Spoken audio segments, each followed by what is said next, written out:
परित्राणाय साधूनां विनाशाय च दुष्कृतां धर्म संस्थापनाचार्य संभवामि युगे युगे वसुदेव सुतं देवं कंसचानूरमर्दनं देवकी परमानंदं कृष्णं वंदे जगद्गुरुं. வியாச பகவானுடைய புத்திரராக இருக்கக்கூடிய சுக்கராச்சாரியார் பரீட்சித்து மகாராஜாவுக்கு 7 நாட்களிலே ஸ்ரீமத் பாகவதம் என்கிற ஒரு புராணத்தை அனுகிரகிக்கிறார். அதை விருப்பத்தோடு பரீட்சித்து மகாராஜா கேட்கிறார். அதிலே நேற்றைய காலக்ஷேபத்திலே மோகினி அவதாரம் திருப்பார்கடலை கடைந்த அந்த சரித்திரத்தை அனுபவிக்க பெற்றோம். ஆச்சரியமான சரித்திரம். அதற்கு மேற்கொண்டு நாம் அனுபவிக்க வேண்டியது வாமன பகவானுடைய சரித்திரம். அந்த வாமன பகவான் 3 நிலைகளிலே 3 தடவை அந்த தாய்க்கு தான் இறக்கிறேன் என்று வரம் கொடுத்திருக்கிறார். திருஷ்ணி சுதபா என்கிற தம்பதியாருக்கு முதல் தடவை, கஷ்யபர்க்கும் அதிதி தேவதைக்கும் 2வது தடவை, 3வது தடவை வசுதேவர்க்கும் தேவகிக்கும். அதிலே 2வது தடவையாக அவதாரம் பண்ணினான் வாமனாக, குள்ளமாக அவதாரம் பண்ணினான். குள்ளம் என்றால் லோகத்தில் இருக்கக்கூடிய குள்ளர்களுக்கெல்லாம் இவனை வைத்து, இந்த வாமன பகவானை வைத்து பார்க்கும்போது அவர்கள் திருவிக்கிரமர் என்று சொல்லும்படியான ஒரு தன்மையிலே அவ்வளவு கொள்ளம். அதனாலேயே இகழ்ந்தார்கள் தாய் தந்தையர்கள் வாமனனை பார்த்து. அதற்கு பிறகு தக்க பருவம் வர அவனுக்கு உபநயனம் பண்ண வேண்டும். உபநயனம் பண்ண வேண்டும்ன்றதுக்காக நாமெல்லாம் உபநயனம் பண்ணணும்னா உபநயன யஜ்ஞோபி மீது தாரணம் எல்லாம் நாம தான் பண்ணிக்கணும். ஆனா அங்க அப்படி இல்லை. உபநயனம் பண்ணுவதற்காக ஒவ்வொருத்தரும் ஒவ்வொன்று கொடுக்கிறா. சூரிய தேவனே காயத்ரி மந்திரத்தை உபதேசம் பண்ணுகிறார். அது மட்டுமல்ல, குருவான பிரகஸ்பதி அவர்தான் பிரம்மசூத்திரம் என்று சொல்லக்கூடிய பூநூலை கொடுக்கிறார். அதுக்கு மேலே பூமாதேவி மான்தோலை கொடுக்கிறார். தன் கையிலே பலாச தண்டத்தை பிடிக்க வேண்டுமோனோ அந்த பலாச தண்டத்தை சந்திரன் கொடுக்கிறார். அதுக்கு மேலே உடுத்துக்கொள்ள வேண்டிய கௌபியம் என்ன, வஸ்திரம் என்ன, இதை மாதாவான அதிதி தேவி கொடுக்கிறார். அதற்கு மேற்கொண்டு ஜெகத்பதியான பகவானுக்கு ஆகாசமே தாழம்பூ கொடையை கொடுக்கிறது. எங்க நீங்க அவனுடைய படத்தை பார்த்தாலும் அவர் கையில கமண்டலம் வச்சுட்டு இருப்பார். ஒரு கையில கமண்டலம், இன்னொரு கையில தாழம்பூ கொடை பிடிச்சுட்டு இருப்போம். நான் பார்த்துட்டே இருக்கணும். அந்த தாழம்பூ கொடையை ஆகாசம் கொடுக்கிறது. அதற்கு மேல கமண்டலத்தை பிரம்மாவே கொடுக்கிறார். கமண்டலத்தை பிரம்மாவே கொடுக்கக்கூடியார். அதே மாதிரி 7 ரிஷிகள், 7 ரிஷிகள் தர்ப்பத்தை கொடுக்கிறார்கள். அதற்கு மேற்கொண்டு ஜபம் பண்ணணும்னு அந்த ஜபம் பண்றதற்குண்டான மாலையை, ஜப மாலையை சரஸ்வதி தேவி கொடுக்கிறார். இப்படி ஒவ்வொருத்தரும் கொடுக்க சத்கரிக்க உபநயனம் பண்ணிட்டார். உபநயனம் பண்ணி முடிஞ்சவனே இப்ப மகாபலியை ஜெயிக்கணும். ஏன்னால் பூபு புபகா சுபகா என்று சொல்லக்கூடிய 3 லோகங்கள், அந்த இந்திரனுக்கு சொந்தமான 3 லோகங்களை மகாபலி பறித்துக் கொண்டான். பறித்துக் கொண்டபடியாலே அந்த பறித்த தன்மையை நன்னா தெரிந்து கொள்ள வேண்டும் என்பதற்காகத்தான் அதை திரும்பி அவனுக்கு கொடுக்க வேண்டியதுக்கு எப்படி பண்ணலாம், என்ன பண்ணலாம்னு யோசனை பண்றார். யோசனை பண்ணும் போது சரி, இப்ப மகாபலி ஒரு பிரம்மச்சாரி. பிரம்மச்சாரியா இருக்கும்போது அந்த மகாபலி மகாபலி பிரம்மச்சாரி இல்ல, தவறா சொல்லியிருக்கேன்.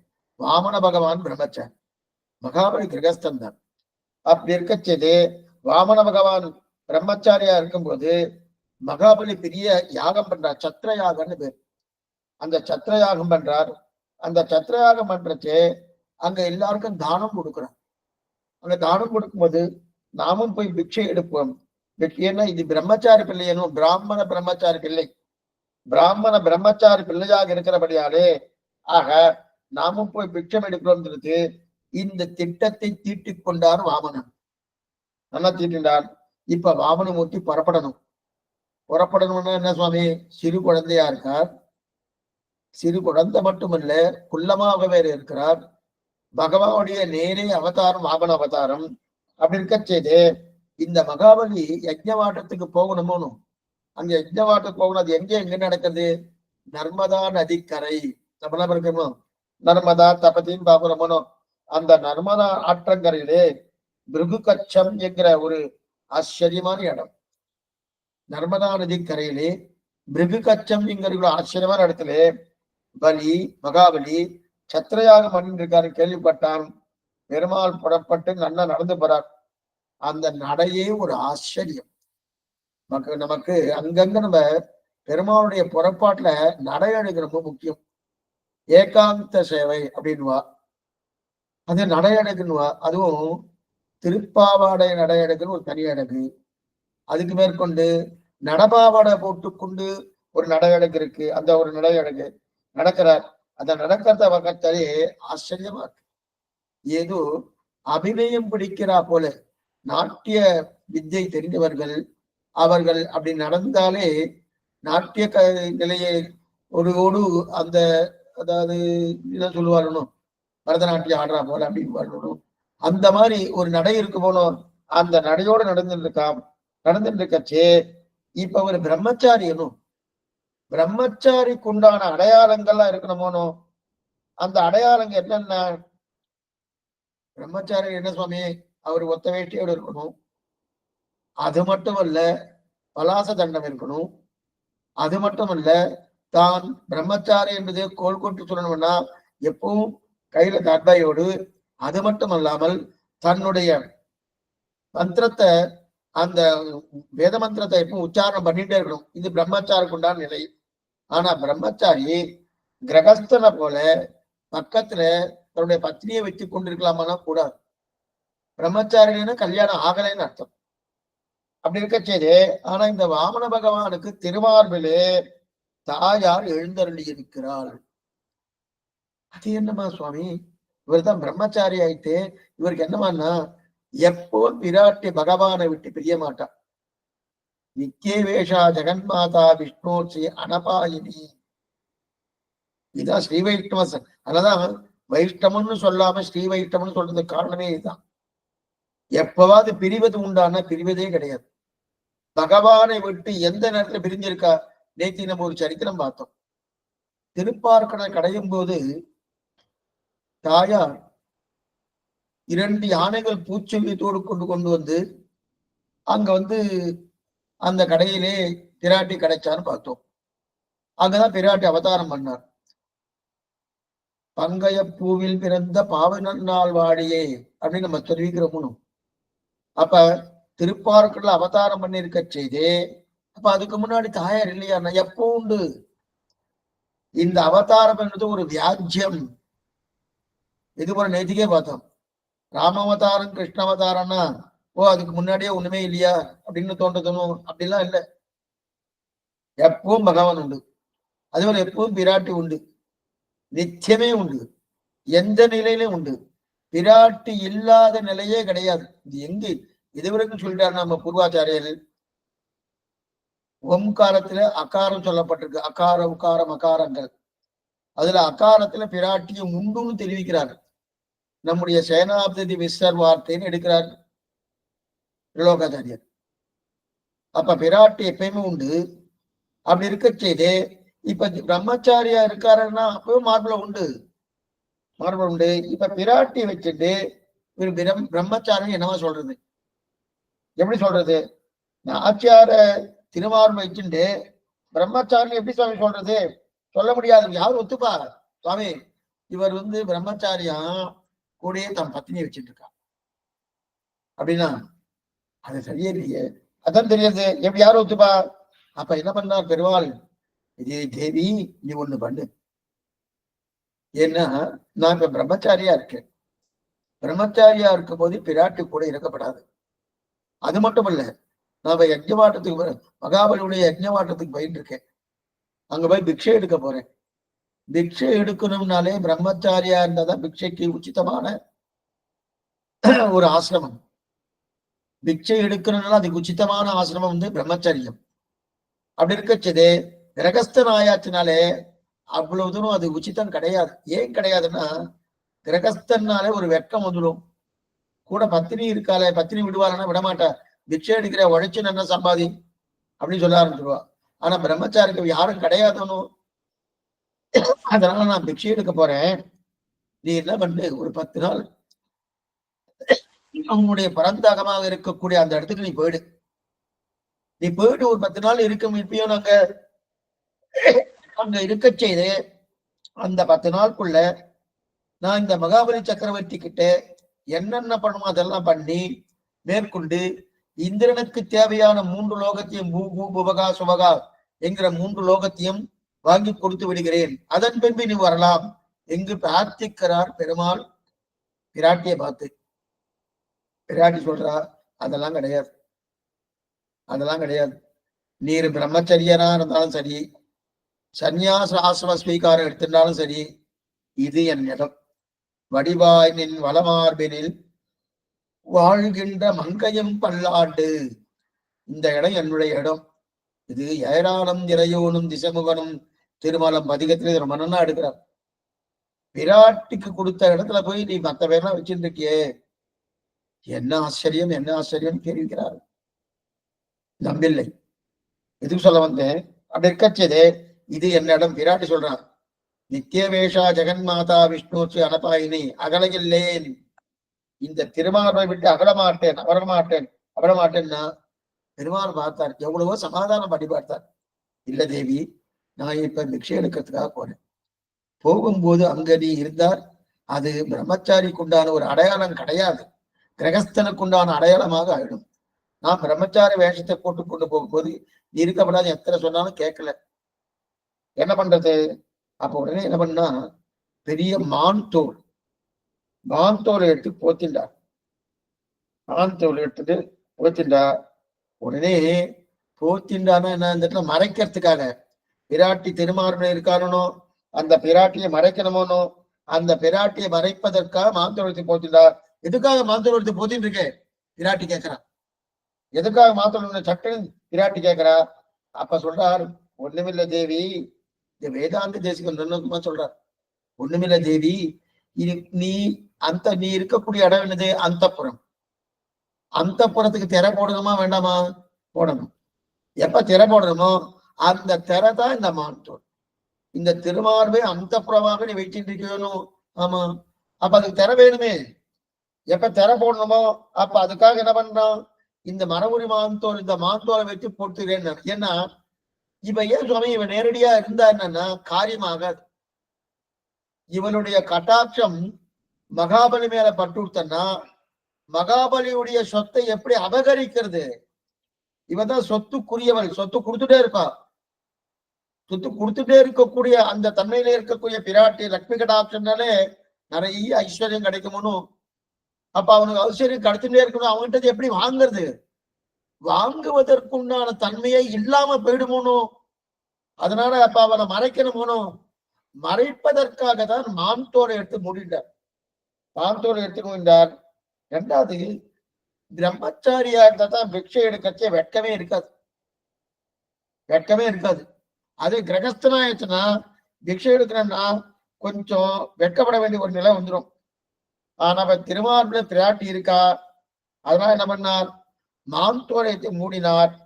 தேவி தடுக்கிறா. இப்ப பத்தி சொல்றா, ஒண்ணுமில்ல, நீர் அமர்ந்திருக்கக்கூடிய இடமும் அந்தப்புறம்.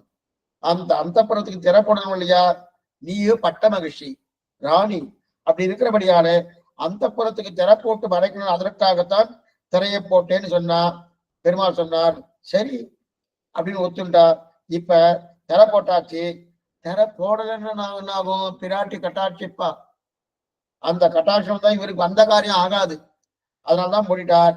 மெதுவா நகர ஆரம்பிக்கிறார், நடக்க ஆரம்பிக்கிறார். அந்த நடையே ஒரு தனி அடகு, நடையே ஒரு தனி. அங்கங்க பெருமாளுடைய உற்சவங்கள் கண்டறியல முன்னும் திவ்ய தேசங்களை அந்த திவிதேசங்கள்ல உற்சவம் ஆகும்போது பெருமாள் திருத்தேருக்கு நடக்கிறது, வாகன மண்டபத்துக்கு நடக்கிறது, அதே போல பத்தி உலாத்தல் நடப்பது, இதெல்லாம் ஆச்சரியமா இருக்கும். அதே போல வாகனம் நடக்கிறார். கோட்டங்கை வாமனனாய் செய்த கூத்துக்கள் கண்டேன்னு ஆழ்வார் பாசுரம். கோட்டங்கை வாமனனாய் செய்த கூத்துக்கள் கண்டே அப்படின்னு அவர் நடந்து போறார். நடந்து போர்ச்சையே கையை குவிந்த கையை இப்படி வச்சுட்டு போறார். குவிந்த கையை இப்படி வச்சுட்டு போறார். ஏன் சுவாமின்னா அங்க போய் தீர்த்தம் வாங்கணுமோனோ, தீர்த்தம் வாங்கணும் என்னது, தானம் கொடுன்னு கேட்கணுமோனோ, தானம் கொடுன்னு கேட்ட உடனே கமண்டலத்துல தீர்த்தம் விடுவாரணும். தீர்த்தம் விடுகட்டு அப்படி கொடுத்தா அதன் தானம் கொடுத்ததா சித்திக்கிறது இல்லையா? அதற்காக தான் அங்கேயே போய் அந்த கையை இப்படி வச்சுக்கொள்ள அவன் இங்கேயே பழக்கப்படுத்திக்கிறார். ஏன் இங்கேயே பழக்கப்படுத்திக்கிறார்னா, சில பேருக்குலாம் சில சில பழக்கங்கள்லாம் சரியா வராது. ஏன் பழக்கம் சரியா வராதுன்னா, சில பேர் கொடுத்தே பழக்கம் இருக்குன்னு வச்சுக்கோ, அவளுக்கு வாங்கி பழக்கம் இல்லைன்னா கை இப்படி இருக்காது, இப்படிதான் இருக்கும். சில பேருக்கே இந்த லோகத்துல இந்த மாதிரி இருக்குன்னா, பகவானுக்கு கொடுத்துத்தான் பழக்கமே தவிர வாங்கி பழக்கமே கிடையாது. அலம் புரிந்த நெடுந்தடக்கை திருவங்கவர் தெரிவிக்கிறார். அலம் புரிந்த நெடுந்தடக்கை, கொடுத்து கொடுத்து சிவந்த கைகள். அப்படி இருக்கச்சே இவருக்கு கொடுத்த பழக்கம் இல்லை. பழக்கம் இல்லாதபடியார் என்ன பண்றாரு, அப்படி இருக்கச்சே இந்த கையை இங்கேயே வச்சுட்டாரு. ஏன்னா அந்த பழக்கம் பண்ணிக்கொள்ளணும். பழக்கம் பண்ணிக்கொள்ளணும்னாலே முதல்லயே அதுக்கு ஒத்திகை பார்க்கணும். ஒத்திகை இந்த நாடகத்துக்கெல்லாம் சில பேர்லாம் ஒத்திகை பார்க்கறான்னு, நான் ராவணனா நடிக்கிறேன், நீ ராவணா நடிச்சுக்கோ, நீ லக்ஷ்மணா நடி, இவரை சீத்தையா நடிக்கலாம் அப்படின்னு சொல்றாரோ. அந்த ஒத்திகை பார்த்துக்கிறாரோ. அதே மாதிரி இங்கேயே ஒத்திகை பார்க்கிறார். ஏன் சுவாமி அங்க போய் நேரம் கை நீட்டினா நீட்ட தெரியாது, நீட்ட தெரியாது. இவருக்கு கொடுத்துத்தான் பழக்கமே தவிர வாங்கி பழக்கமே கிடையாது. அப்படி இருக்கச்சு இங்கிருந்தே அந்த குவிந்த கையை வைத்துக் கொண்டு அப்படி நடக்கிறாரு. நடக்கச்சு தாண்டவம் ஆடுவதை போலே, ஒரு நல்ல நாட்டிய சாஸ்திரம் தெரிஞ்சவா எப்படி தாண்டவம் ஆடுவாரோ அந்த தாண்டவம் ஆடுவதை போல இங்கிருந்து நடக்கிறா. அப்ப மகாபலியுடைய யஜ்ஞவாட்டத்துக்கு கிளம்பி போறார், போயிட்டு இருக்கார். போர்ச்சே என்னைக்குமே பிக்ஷை எடுக்கணும்னாலே, அவள்கிட்ட ஏதோ தானம் வாங்கணும்னாலே அவளை ஸ்தோத்திரம் பண்ணணும். ஸ்தோத்திரம் பண்ணணும் நல்லா தெரிஞ்சுக்கணும். என்னைக்குமே ஸ்தோத்திரம் பண்ண தெரிஞ்சுட்டாச்சனாலே நிறைய பேர் பார்க்கலாமனோ, நாமே பார்க்கலாம். அது முக்கியமா இன்னைக்கு இருக்கக்கூடிய அரசியல்வாதிகள் வேறு கட்சியிலிருந்து இந்த கட்சிக்கு வந்துட்டான்னா உடனே இந்த கட்சியுடைய தலைவரையோ கட்சிக்கு தேவையானவர்களையோ ஒவ்வொன்று சொத்திரம் பண்ணுவார். நீரே சந்திரன், நீரே இந்திரன், நீரே குபேரன், என்னென்ன பேர் உண்டோ எல்லாத்தையும் சொல்லி சொல்லி சொல்லி ஸ்தோத்திரம் பண்றா இல்லையா? எல்லாமே பொய், உண்மையே கிடையாது. இப்ப பகவான் ஸ்தோத்திரம் பண்ணணும். யார? மகாபலியை ஸ்தோத்திரம் பண்ணணும். அவன் பெருமையை சொல்லணும். பெருமையை சொல்லி நேரு கொண்டு எனக்கு மூவடி மண் குடு அப்படின்னு பிரார்த்திக்கணுமோ. ஸ்தோத்திரம் பண்ண தெரியுமானா தெரியாது. ஸ்தோத்திரம் வாங்கிட்டு தான் இவருக்கு பழக்கம். ஸ்தோத்திரம் பண்ணி பழக்கமே கிடையாது. எங்கேயா பண்ணியிருக்காருன்னா அங்கேயும் கிடையாது, பழக்கமே கிடையாது. ஒருத்தர் பிச்சை எடுக்க போகணும்னாலே நீரே இந்திரன், நீரே சந்திரன், நீரே குபேரன் அப்படின்னு நன்னா புகழணுமோனோ. அந்த புகழ்ந்தாதான் நன்னா கறக்க முடியும். இந்த வாமன பகவானுக்கு புகழ்ந்து பழக்கமே இல்லை. இவர் எங்க புகழ்ந்திருக்கா? இவரைத்தான் எல்லாரும் புகழ்ந்திருக்கா. இவருக்கு புகழ்ந்த பழக்கமே இல்லை. எல்லாரும் தன்னை ஸ்தோத்திரம் பண்ணித்தான் பகவானுக்கு பழக்கமே தவிர தான் மற்றொருத்தரை ஸ்தோத்திரம் பண்ணி பழக்கமே இல்லை. பழக்கமே இல்லை. எப்படி அவங்க ஸ்தோத்திரம் பண்றது? அதுவும் அபியாசம் பண்ணிக்கிறார். ஸ்தோத்திரம் பண்ணணும், கையை இப்படி வச்சுக்கணும், இதெல்லாம் ஒத்திகை பார்த்துக்கிறார். ஒத்திகை பார்த்துட்டு போயிட்டு இருக்கார். நேரம் அங்க போனார். போன உடனே கொள்வன் நான், கொள்வன் நான் அப்படின்னாரு. உயரத்துல மகாபலி சக்கரவர்த்தி உட்கார்ந்துட்டு இருக்கார். மகாபலி சக்கரவர்த்தி உட்கார்ந்துட்டு இருக்காச்சே, ஏ மகாபலின்னு சொல்லல, கொள்வன் நான், கொள்வன் நான். இனிமே பிக்ஷை எடுக்கிறவா பயபக்தியோடு கொஞ்சம் நல்ல நிதானத்தோடு, அது மட்டும் இல்லாமல் தாழ்ந்த குரலோடு பவ்யமா தன்னால எவ்வளவு தூரம் குனிய முடியுமோ குனிஞ்சு அப்படிதான் பிக்ஷை எடுக்கணும். இந்த குழந்தை இந்த மாதிரி கேட்கறது கொள்வன்னான், கொள்வன்னான் அப்படின்னு இருக்கு. ஏன் சுவாமி கொள்வன்னான்னா நான் வாங்கறதுக்கு வந்திருக்கேன், நான் வாங்கறதுக்கு வந்திருக்கேன். சுவாமி பிக்ஷை எடுக்கிறவன் யாராவது மாதிரி சொல்லுவாரா? யாராவது சொல்லுவாரா பிக்ஷை எடுக்கிறவா நான் வாங்கறதுக்கு வந்திருக்கேன், கொடுக்குறியா இல்லையா, போயிட்டு வரணும், போயிட்டு வாங்க சொல்லுவாங்க. ஆனா இந்த குழந்தை அப்படிதான் கேட்கறது, நான் வாங்கறதுக்கு வந்திருக்கேன். இந்த குழந்தையுடைய நினைப்பு, இந்த வாமன பகவானுடைய நினைப்பு என்னன்னா, நானாச்சும் வந்து வாங்கிட்டு இருக்கேன், அவெல்லாம் கொடுக்கறதுக்கு தயாரா இருக்கா. ஆனா அப்படிதான் இருக்கு. பகவான்கிட்ட கைங்கரியம் பண்ணணும் நம்ம எவ்வளவு தூரம் பிரயத்தனை பண்றோம், அந்த கைங்கரியத்தை பெற்றுக்கொள்வது அவர் தானே. அப்ப அந்த கைங்கரியத்தை பெற்றுக்கொள்ளும் போது நானாச்சும் பெற்றுக்கொள்கிறேங்கிற ஒரு மமத்தை அவருக்கு இருந்துட்டே இருக்கணும். அவர் வாங்கிக்கிறாரணும், அதே மமத்தை இங்கே வந்துடுத்து. என்னன்னா கொள்வன்னா, ஏ மாவலி நான் எடுத்துக்கிறேன், நான் வாங்கறதுக்காக வந்திருக்கேன். என்ன அவெல்லாம் கொடுக்கறதுக்கு தயாரா இருக்கா, நான் தான் வாங்கறதுக்கு தயாரா இல்ல, இப்ப நான் வாங்கறதுக்கு வந்துட்டேன் என்கிற துவனியோடு சொல்லுமா போல இந்த நினைவு இந்த குழந்தைக்கு, மகாபலிக்கு, இந்த வாமனனுக்கு அந்த நினைவு இந்த வாமனனுக்கு. என்னன்னா நானாச்சும் வாங்குறேனே. சில பேர்லாம் சில நிறைய சன்னதி, பெரிய பெரிய சன்னதியிலேயே இருக்கும் வச்சுக்கோ, அந்த சன்னதியில புஷ்பம் கொடுத்தாலோ வஸ்திரத்தை கொடுத்தாலோ வாங்கிட்டாலனா இவாளுக்கு பெருமை. வாங்கல சுவாமி, வாங்கல சுவாமி, என்ன சுவாமி பண்றது, என்ன பண்றது, வாங்கலையே. ஏன் இன்னைக்கும் திருமலையில ஒவ்வொரு வெள்ளிக்கிழமையும் திருமதி நடக்கிறது மூலவருக்கு, திருவேங்கடமடையானுக்கு. அதுல வஸ்திரத்துக்காக 7 வருஷம் 8 வருஷம் காத்துட்டு இருக்கா, வஸ்திரம் சமர்ப்பிக்கிறதுக்காக காத்துட்டு இருக்க. வாங்கலையே, எதுக்கு சொல்ல வந்தேன்ன, வாங்கிண்டானா அந்த கொடுத்தவாளுக்கு பெருமை. அதே போல இப்ப இந்த மகாபலி கிட்ட இந்த வாமன பகவான் வாங்கிட்டானா மகாபலிக்கு பெருமைன்னு நினைச்சுட்டு இருக்கு இந்த குழந்தை. இந்த குழந்தையே எனக்கு பிக்ஷை எடுக்க வந்திருக்கு, கொள்வன் நான் கொள்றதுக்காக வந்திருக்கேன் அப்படின்னு நீ வந்திருக்கு. ரொம்ப பெரிய மனுஷன் அப்படிதான் நினைப்பாங்க இல்லையா, அதான் பார்த்தார். இப்ப இந்த குள்ளமான வடிவனும் அந்த குள்ளமான வடிவத்தை கொண்டு வடிவா சொல்லி சொன்னபடியாலே மகாபலி கண்டுகொள்ளவே இல்லை. குள்ளமான வடிவு கொள்வன் நான், இந்த சப்தத்தை நல்லா கேட்டுக்கோ. அடுத்த சப்தத்தை மறுபடியும் சொல்றேன். கொள்வன் நான் சொன்ன உடனே கண்டுகொள்ளவே இல்லை, திரும்பியே பார்க்கல. அவர் மேல உட்கார்ந்துட்டு இருக்கார் மகாபலி, அது மேல உட்கார்ந்து திரும்பியே பார்க்கல. பெருமாளுக்கு கோபம் வந்து, இப்போ நான் கொள்வன்னான்னு சொல்லியிருக்கேன், திரும்பி பார்த்து உடனே வந்து கொடுக்க வேண்டாமா, கொடுக்காம மேலே உட்கார்ந்துட்டு இருக்காரு, கோபம் வந்து கொள்வன்னான்னு திரும்பி பார்க்கல. சொன்ன உடனே மாவலி அப்படின்னு ஒரு சத்தம் போடுறார், மாவலி அப்படின்னு ஒரு சத்தம் போடுறார்.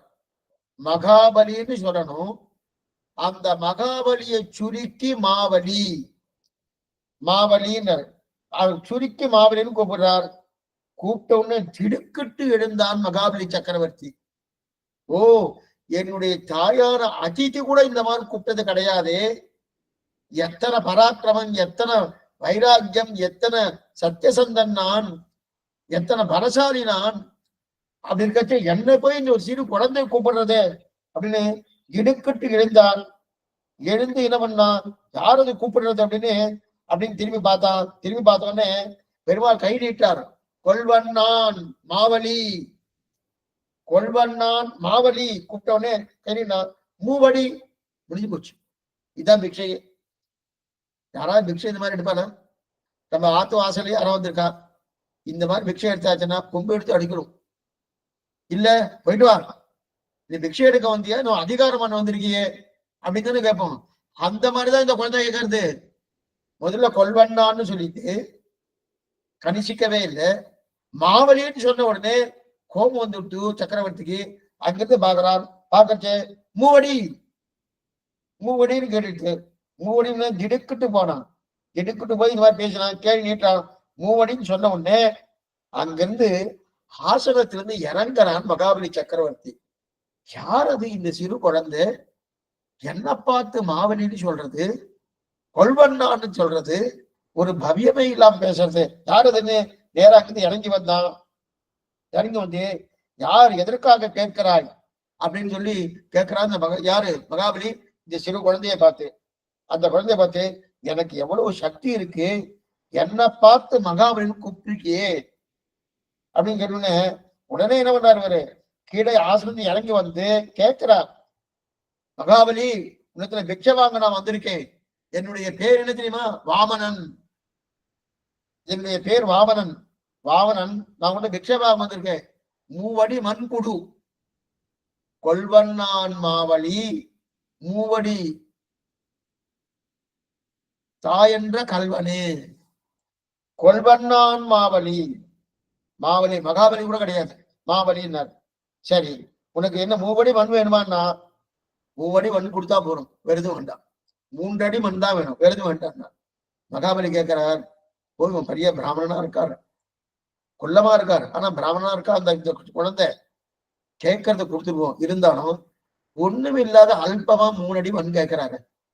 என்னைக்குமே பெரிய சக்கரவர்த்தி, சக்கரவர்த்தி கிட்ட போயிட்டு, சுவாமி எனக்கு கைக்குட்டை ஒண்ணு கொடுக்குறேடா முகத்தை துடைக்கிறதுக்கு அப்படின்னு கேட்டா, அது யாருக்கு அவமானப்படுத்தனமா இருக்குன்னா அந்த சக்கரவர்த்தியை அவமானப்படுத்தமா இருக்கும் இருக்கு. ஏன்னா அவர்கிட்ட போய் என்ன கேட்கணும், எனக்கு ஸ்வர்ணதானம் கொடுக்குறியா, வஜ்ரதானம் கொடுக்குறியா, எனக்கு மத்த தானம் கொடுக்குறியான்னு கேட்கறத விட்டுட்டு கைக்குட்டை கொடுக்குறியான்னு கேட்டா என்ன ஆகும்? அப்ப அவரையே அவமானப்படுத்துற மாதிரி இருக்குமனோ. அதே போல அங்க போய் 3 அடி மண், 3 லோகத்துக்கும் சக்கரவர்த்தி மகாபலி, 3 லோகத்து சக்கரவர்த்தியா இருக்க செய்து 3 அடி மண் கேட்டவுடனே புரியல மகாபலிக்கு. ஏன் இந்த மாதிரி கேட்டு இருக்க? வேண்டாமே, என்ன வேணுமா கேள, உனக்கு என்ன வேணும், என்ன வேணா நான் கொடுக்குறேன், எது வேணா கொடுக்குறேன். நீ பிரம்மச்சாரி பிள்ளையா இருந்துட்டு இருக்கியே, உனக்கு சொர்ணதானம் கொடுக்கட்டுமா? மகாபலி கேட்கிறாரு வாமன பகவானை பார்த்து, யோ நீ பிரம்மச்சாரி பிள்ளையா இருக்கியே, உனக்கு சொர்ணதானம் கொடுக்கட்டுமா? அல்லது ஏதோ நீ பிரம்மச்சாரியா இருக்க, எப்படி நீ கல்யாணம் பண்ணிக்கணும், ஒரு பெண்ணை வைத்து கல்யாணம் பண்ணி கொடுக்கட்டுமா? நல்லா இருக்கு, இதெல்லாம் இருக்கியே, உனக்கு என்னென்ன வேணும், என்னென்ன தானம் வேணும் கேளு, நான் உனக்கு கொடுக்குறேன். பெண்ணை கல்யாணம் பண்ணி கொடுக்குறேன், அல்லது ஏதாவது ஊர் வேணுமா, அந்த ஊரையே கொடுக்குறேன். உனக்கு என்ன வேணும்னாலும் நான் கொடுக்குறேன். மண் வேண்டுமா, பெண் வேண்டுமா, பொன் வேண்டுமா, என்ன வேணும் கேளு, அதெல்லாம் கொடுக்குறேன். அதெல்லாம் எதுவும் வேண்டாம், அதெல்லாம் எதுவும் வேண்டாம். 3 அடி மண் கிடைச்சா போறோம், 3 அடி மண், அந்த மண் கிடைச்சா போறோம், வேற எதுவும் வேண்டாம்னு. என்ன இந்த மாதிரி பேசிட்டு இருக்கு, என்கிட்ட வந்து 3 அடி மண் கேட்டுட்டு இருக்கியே, உனக்கு என்னென்ன, இவனுடைய வஸ்திரத்தை பார்த்தாலே ஒரு மாதிரியா இருக்கு, ஆடை அலங்காரம் எல்லாம் வேணுமா, இல்ல ஒரு பெண் வேணுமா, ஒவ்வொன்னா கேட்டுட்டே இருக்க, என்னென்ன கேட்கணுமோ எல்லாத்தையும் கேட்கிறார் மகாபலி. எதுவும் வேண்டாம் வேண்டாம் வேண்டாம் வேண்டாம் வாமன பகவான் சொல்லிட்டே இருக்கார். உள்ளுக்குள்ள பிராட்டி இருக்காளனும், நித்தியவேஷா ஜெகன்மாதான் உள்ளுக்குள்ள இருக்காளனும். பிராட்டி பாக்குறார், என்ன இந்த சிறு குழந்தை, இந்த பிள்ளை எதோ கொடுக்குறோம் சொல்லி எதுவும் வேண்டாம் வேண்டாம் சொல்லிட்டு இருக்கு, அதான் எதுவும் வாங்கிக்க வேண்டாமா, வேண்டாம் வேண்டாம் சொல்லிட்டு இருக்கேன்னு ஒவ்வொன்னா கேட்டுட்டு தானோ, வேண்டாம் வேண்டாம் வேண்டாம் வேண்டாம் சொல்லிட்டு. ஒரு பெண்ணை பார்த்து கல்யாணம் பண்ணி வைக்கிட்டவான்னு கேட்டதுனோ, அப்ப மட்டும் பிராட்டி நினைக்கிறா, என்ன நினைக்கிறேன்னா, இது வேண்டாம்னு சொல்லணுமே. பெண்ணை பார்த்து கல்யாணம் பண்ணி வைக்கிறேன்னு சொன்ன உடனே வேணும்னு சொல்ல முடியுமா, இது வேண்டாம்னு சொல்லணுமேன்னு பிராட்டி நினைக்கிறார். அத்தையும் வேண்டாம்னு சொன்ன, அப்ப மண்ணாசை கிடையாது, பொன்னாசை கிடையாது, பெண்ணாசை கிடையாது, இது 3 வேண்டாம் வேண்டாம்னா வேண்டாம்னா.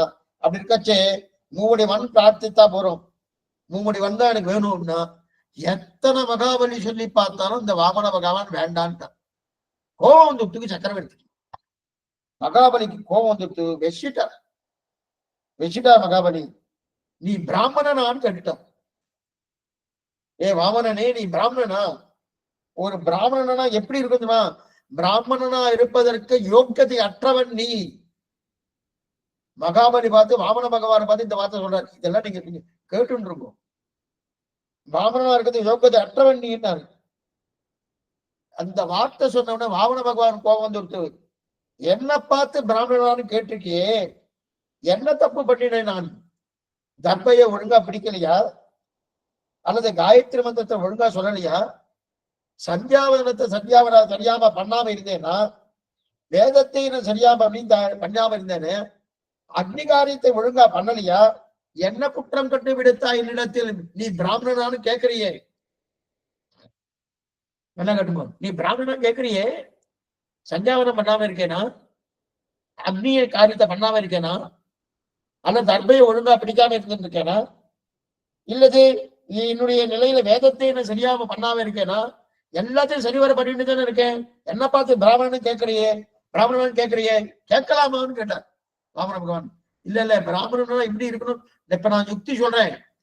மகாபலி சொல்றாரு, பிராமணன்னா நன்னா ஸ்தோத்திரம் பண்ணி பண்ணி பண்ணி பண்ணி பண்ணி எந்த ராஜாக்கள் இருக்காளோ, எந்த தனவான்கள் இருக்காளோ, எந்த பெரிய பெரிய பெருத்த பணக்காரர்களோ அவர்கிட்ட போயிட்டு அவள்கிட்ட கிட்டக்க நின்றுட்டு அவளை ஸ்தோத்திரம் பண்ணி பண்ணி அவள்கிட்ட இருக்கிற பணத்தையும் சொத்தையும் நன்னா கரைச்சு கரைச்சு வாங்கி கொண்ட ஒருவன் தான் பிராமணன். இது அடைய சொல்லல. பிராமணன் யாராவது கோச்சினாலும் அடையனு தெரியாது. இந்த வார்த்தையை மகாபலி சொல்லிட்டு இருக்கான். இது எங்க எடுக்கப்பட்டிருக்கு அதையும் சேர்த்து சொல்லிடுறேன்.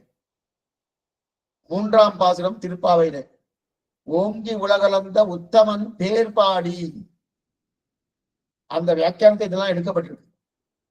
ஓங்கி உலகளந்த உத்தமன் பேர்பாடி அந்த வியாக்கியானத்தை எதுக்கு சொல்ல வந்தோம்னா, ஒரு பிராமணன்னா நல்லா பேச தெரியணும், அவன்கிட்ட என்ன சொத்து இருக்குன்னு அவனுக்கு தெரியாமையே தெரிஞ்சுக்க கொள்ளக்கூடிய சாமர்த்தியம் இருக்கணும், அந்த சொத்தை தான் அடைவதற்குண்டான யுக்திகளை கையாளணும், கையாளது ஒன்றும் இல்லாம அதை தான் அடைந்து அதை அனுபவிக்கக்கூடிய ஒரு தன்மையோடு இருக்கணும்.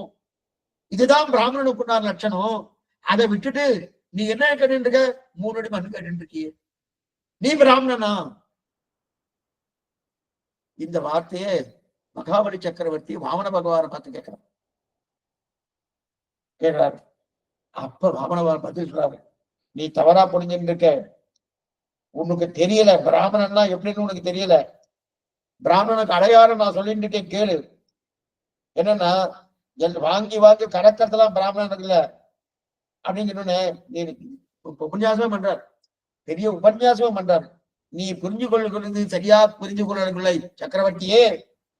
என்ன, ஒருத்தன் 3 அடி மண் கொடுக்குறான்னு வச்சுக்கோ, அந்த 3 அடி மண்ணிலே திருப்தி அடையாமல் போனால் அவன் பிராமணன் அல்லது.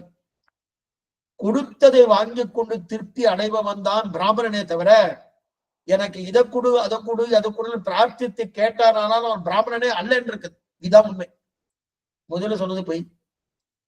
அவன் பிராமணன்னா யாருன்னா, கொடுத்ததை வைத்துக் கொண்டு. இதனால்தான் அந்த காலத்துல சில சில உத்தியோகத்தெல்லாம் பிராமணால் தான் பிரதானமா இருந்தா. இன்னைக்கு இதெல்லாம் ரொம்ப ஜாகிரதையா சொல்ல வேண்டியிருக்கு. ஏன்னா அவளுக்கு ஒரு வைராக்கிய சீலமா இருப்பா. அவதான் என்ன கணக்கு வழக்கு, அநேகமா கணக்கு வழக்கெல்லாம் பிராமணா தான் பார்த்துட்டு இருந்தான். மந்திரிமார்களா பிராமணா தான் இருந்துட்டு இருக்கா. ஆள வந்தாலும் அந்த நிலையில தான் இருந்திருக்க.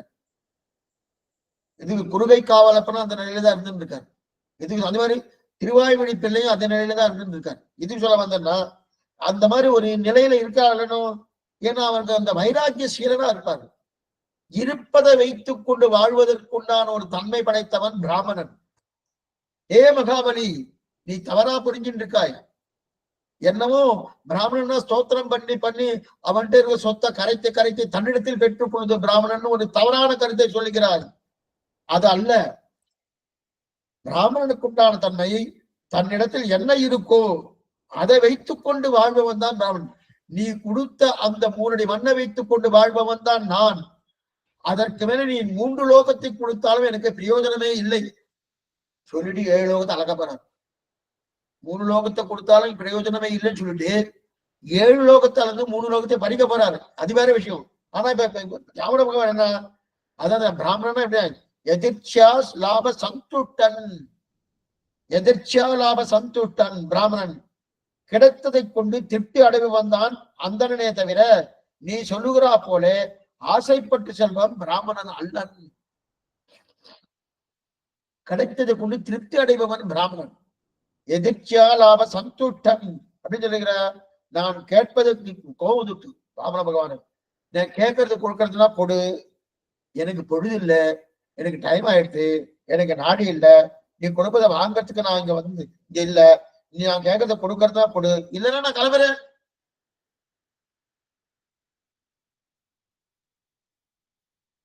ஒரு பிக்ஷக்காரன் என்ன பண்ணினா நித்தியம் வந்துட்டு இருந்தான்.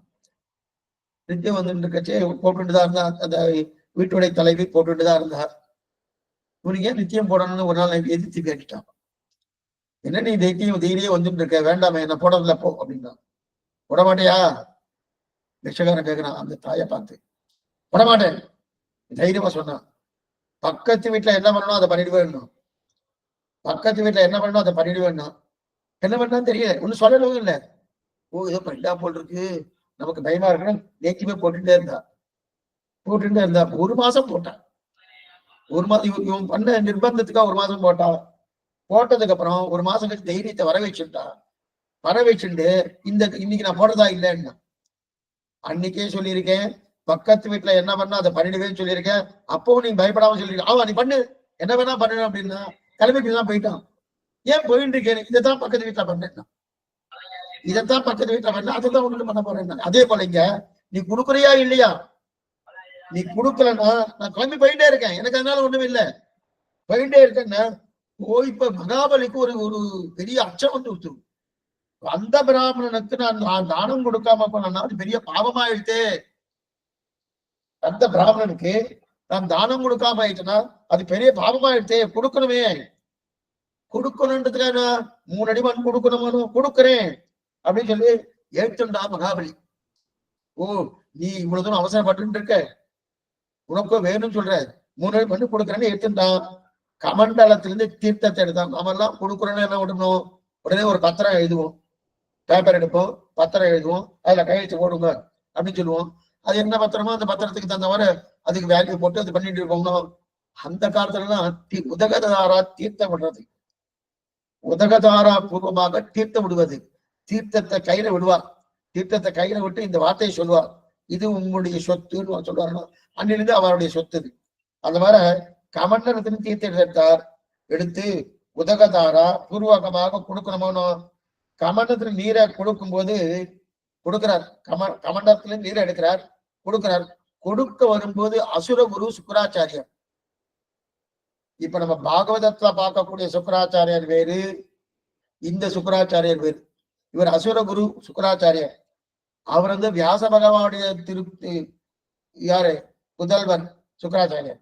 இந்த சுக்கராச்சாரியர் என்ன உடனே தடுக்கிறார், மகாபலி அசட்டுத்தனம் பண்ணிட்டு இருக்க, உனக்கு வந்தது யாருன்னு தெரியாம அசட்டுத்தனமா நீ கொண்டு இருக்க, கொடுக்குறேன்னு சொல்லிட்டு இருக்கே, தப்பு காரியம் பண்ணுகிறாய், நீ தப்பு காரியம் பண்றாய்.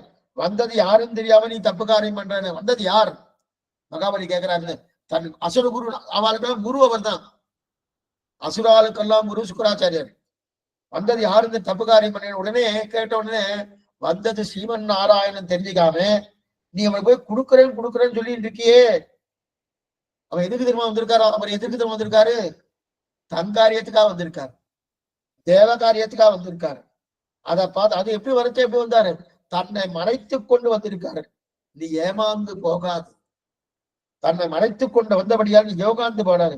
நீ யோசித்து பாரு, நல்லா யோசனை பண்ணி பாரு, உன்னுடைய சொத்தே பறிபோக போகிறது.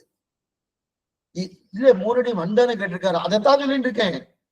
3 அடி மந்தா பெரிய அளவுல போயிடும், 3 லோகங்களே போயிடும். நீ தவறு இழைக்கிறாய், நீ கொடுக்காதே. எத்தனையோ சொல்லி பார்த்தார், அதெல்லாம் கிடையாது, நான் கொடுப்பேன். உடனே உபதேசம் பண்றார் சுக்கராச்சாரியர். என்ன உபதேசம்னா, எந்த தர்மம் தன்னையோ அழித்து விடுமோ அது தர்மமே அல்ல. மகாபலி தெரியுமா உனக்கு?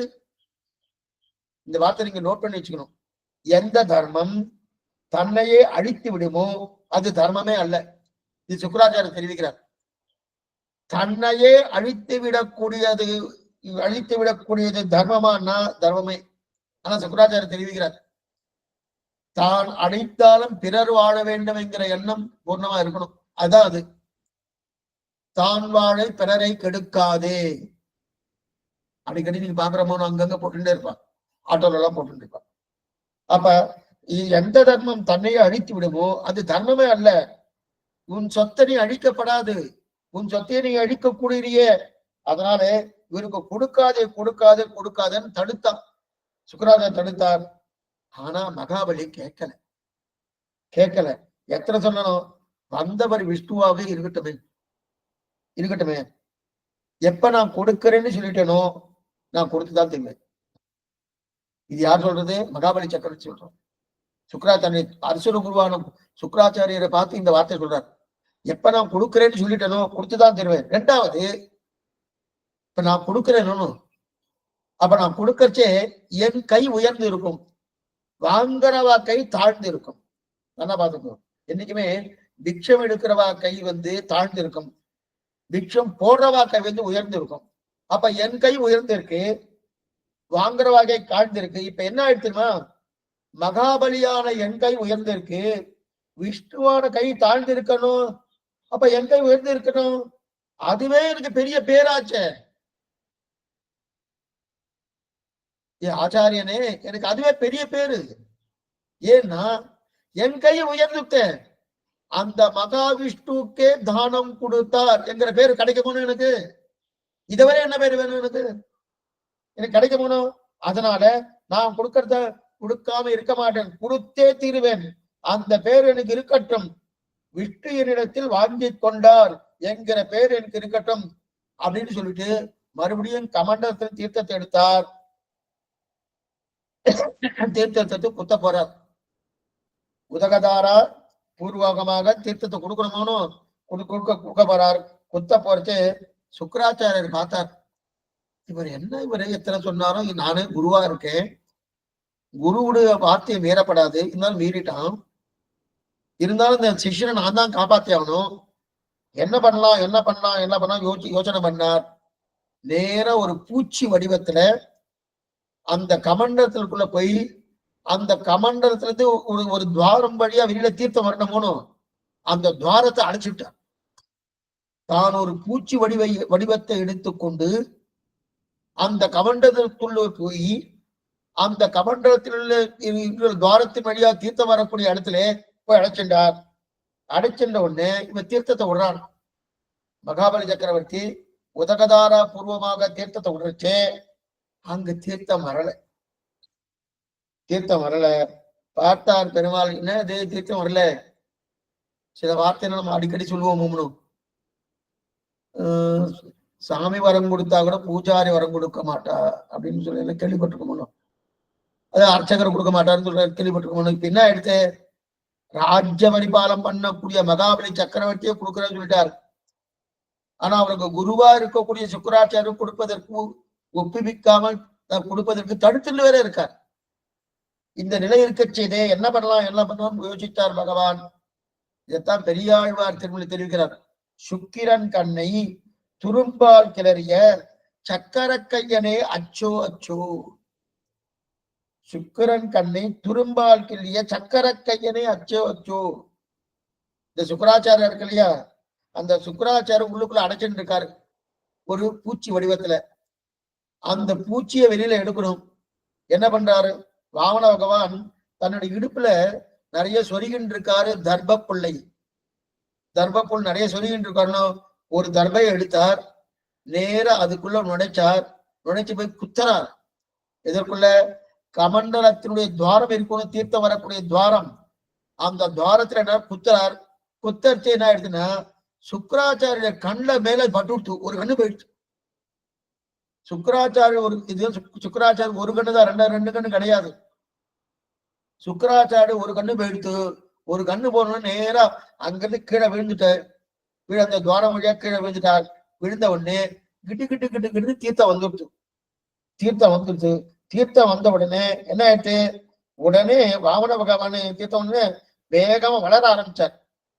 என்ன வளர ஆரம்பிச்சார், உன்மிதியில் புனருருவி ஒரு கால் நிற்க ஒரு காலும் காமரு சீர் அமனும் உள்ளத்து என்மதியும் கடந்தண்டு மீதி போய் இருவி செம்பினோடு போய் எழுந்து மேலை தன்மதியும் கதிரவனும் தவிரவோடி தாரவையின் புறந்தடை அப்பால் மிக்கு மண்முழுதும் அகப்படுத்தி நின்ற எந்தை மலர்புறையும் திருவடியே வணங்கினேன் சொல்லிட்டு ஒன்மிதியில் பிறவி. அந்த சிறு குழந்தையா இருந்துச்சனோ, அந்த சிறு குழந்தை என்னைக்குமே சின்ன வயசு குழந்தைலாம் இருக்கா பாருங்க. அதுவும் மார்கழி மாசம் இந்த மாதிரி வந்துருச்சுன்னு வச்சுக்கேன், சின்ன குழந்தையா இருக்குன்னா அந்த சின்ன குழந்தை இந்த தீர்த்தத்தை விட்டாச்சுன்னா சிலிர்னு இருக்குமோனோ. சிலிர்னு இருந்தாலே தீர்த்தம் பட்ட உடனே உடம்பு சிலிர்க்கும். அப்படியே உடம்பு சிலிர்க்கு போனோம். சிலிர்த்த உடனே அந்த உடம்புடனே மயிர்கூச்செரியும். மயிர்கூச்செரிஞ்சாலே உடம்பு ஒரு துணியை பெருத்தா போல ஒரு உணர்வு ஏற்படும். நீங்க சிறு குழந்தைகள்லாம் பார்க்கலாம். சிறு குழந்தைக்கு நல்லா சில்லுன்னு ஒரு தீர்த்தத்தை போட்டாச்சு, பத்ரிலாம் போனா அந்த மாதிரி நடக்கும். பத்ரிலாம் போயாச்சுன்னா அங்கதான் தொடர்றதுக்கே கஷ்டமா இருக்கும். பல் தேய்க்கட்சி தான் ரொம்ப சிரமமா இருக்கும். பல் தேய்க்கட்சிக்கு தேய்க்கலாமா கூடாதா, இப்படி வைக்கலாமா, சரி பல் தேய்ச்சாச்சு, இப்ப வாய் கொப்பளிக்கணும் போனோம். தீர்த்தத்தை இந்த வாஷ் பேஷனோ இல்ல அலக்கணந்தா நதியிலயோ தீர்த்தத்தை எடுக்கணுமோ, எங்க சுவாமி எடுக்கிறது விட்டுச்சு போயிட்டு இருக்கு. அப்படியே எடுக்கணும். அதே போல இந்த சிறு குழந்தை தானே, இந்த குழந்தை பேர்ல தீர்த்தம் பட்டுட்டு, தீர்த்தம் பட்ட உடனே சிலின்னு பட்ட உடனே உடம்பு சிலித்துட்டு, உடம்பு சிலித்த உடனே அது என்ன மயிர்கூச்செறிஞ்சது. மயிர்கூச்செறிஞ்சவனே துளி பெருத்தா போல இருக்கு இல்லையா, அந்த உணர்வு ஏற்படுது இல்லையா. எதனால? நாமெல்லாம் பெருத்தா எப்படின்னு ஒரு துளி பெருப்போம், ஒரு துளி பெருத்தா மாதிரி இருப்போம். ரொம்ப பெரியவெல்லாம் பெருத்தா என்ன ஆயிடும் சுவாமி, ரொம்ப பெரியவா பெருத்துட்டாருன்னா அதுதான் திருவிக்கிரம அவதாரம். இவர் திருவிக்கிரம அவதாரம் எடுக்கின்றதுக்காக பெருக்கல. தீர்த்தம் பட்டது, தீர்த்தம் பட்டோட சிலிர்த்தது, சிலிர்த்த உடனே மயிர்கூச்செறிஞ்சது, உடனே ஒரு உணர்வு ஏற்படுது பெருத்தா போல. நாம சிறியவர்கள் ஆனபடியா ஒரு துளி பெருத்தா போல நமக்கு உணர்வு ஏற்படுறது. அது பெரிய குழந்தை. அந்த குழந்தை இப்படிப்பட்ட குழந்தை ரொம்ப பெரியவனாச்சுனோ, அவனை காட்டின பெரியவன் கிடையாதுனோ, அதனால அது என்ன ஆயிடுச்சு, அது கடைசியில அது திருவிக்கிரம அவதாரமா ஆயிடுச்சு. அதுதான் திருக்குறள் தனியா பெருக்கணும் என்கிற பிரயத்தனப்படவே இல்லைன்னு வியாக்கியாதான் எழுதுறார். தனியா பெருக்கணும் அப்படின்னு பிரயத்தனப்படவே. அது என்ன, தண்ணீர் பட்டது, பட்டவன்னே சிரித்தது, சிரித்த வேகத்துல வளர்ந்துட்டான். சிரித்த வேகத்துல வாகன பகவான் வளர்ந்தான். அப்ப தன்னுடைய வலது திருவடியாலே கீழோகத்தை அளக்கிறார். கிடுகிடு திருவடி வளர்ந்துச்சு. அந்த வளர்ந்த உடனே தன்னுடைய வலது திருவடியாலே கீழோகத்தை அளக்கிறான். கிடுகிடு வளருது. எப்படி வளருதுன்னா, ஆழியட சங்கம் வில்லுமெட இசவாடியட தண்டும் வாடுமெட அண்டம் மோடையட முடிபாதமட அப்பன் முடியட உலகம் கொண்டவாரன்னு சொல்லி ஒவ்வொரு இடமா அப்படி வளர்ந்துட்டே போயிட்டே இருக்கு. வலது திருவடியாலே கீழோகம் முழுவதும் வளர்ந்தாச்சு. இடது திருவடியாலே பூகு புபகா சுபகா சுபகா மனகா ஜனகா தபகா சத்தியம் என்று சொல்லக்கூடிய பிரம்மா இருக்கிற 7ஆம் லோகம் வரைக்கும் போயிடுச்சு. இங்க இருக்கிறது கீழோகம், பூலோகம். பூலோகத்திலிருந்து இங்கிருந்து இது பூலோகத்தை பூர்த்தியா வலது திருவடி அளந்துடுத்து. அங்கிருந்து புவகா சுவகா ஜனகா தபகா சத்தியம் இந்த லோகத்தை எல்லாம் இடது திருவடி இடப்படுத்தி மேல குடியும் போயிடுச்சு. மதியினால் குரல்வானாய் உலகிறந்த கல்வர்க்கு, ஆழ்வார் பாசனம். மதியினால் குரல்வானாய் உலகிறந்த கல்வர்க்கு பாசனம் இருக்கு இல்லையா, மேலே நீளமா வளர்ந்ததுக்காக குரல் உருவாய். முதல்ல ரொம்ப சிறு குட்டி வடிவமா இருந்தது, குரல் உருவாய் சுருக்கினாடிய. உன்னை யார், இது திருமேஷாழ்வார் வசனம், உன்னை யாரும் சுருங்குன்னு சொல்லல, ஆனா நீ சுருங்கினாய். உன்னை யாரும் நன்னா பெருகி பெருகி பெருகி பெருத்தவான்னு யாரும் சொல்லல, நீ பெருகினானோ சுருக்கினாரை அன்றியை சுருங்கினாய் அப்படின்னு பாசனம். ஆக உன்னை யாரும் சுருக்கமாய் பிறக்கணும்னு சொல்லல, ஆனா சுருங்கினாய், நீயாக சுருங்கி கொண்டாய். உன்னை யாரும் பெருக்கணும்னு கேட்டார்கள், யாரும் கேட்கலையனோ நீயாக பெருக்க கொண்டாயிர. அப்ப சுருங்கினாலும் கேட்க ஆள் இல்லை, நீ பெருகினாலும் கேட்க ஆள் இல்லை. இதுதான் திருப்பானாழ்வார் தெரிவிக்கிறார். உவந்த உள்ளத்தினாய் உலகமலர்ந்த அண்டமுற நிமர்ந்த நீள்முடியன் அன்று சேர்ந்த நிசாசரரை கவர்ந்த வெண்புனை காகுத்தன். கிடுகிடு கிடுகிடுன்னு பெருமாளுடைய திருவடி, இடது திருவடி மேல்லோகம் போயிடுத்து, சத்தியலோகம் அளவும் போயிடுத்து. சத்தியலோகம் அளவும் போயிடுத்து. இப்ப 3 அடி தான் கேட்டுடா, 3 அடினா 1 அடி இந்த லோகம், மற்றொரு மேல் லோகம் போயிடுத்து. உபனிஷத் சொல்றது சகஸ்த சீரிஷா புருஷக சகஸ்டாட்ச சகஸ்டபாத் சபூபம் விஸ்வதோ விருத்தா அத்தியதிஷ்டசாங்குலம்னு சொல்றது இல்லையா.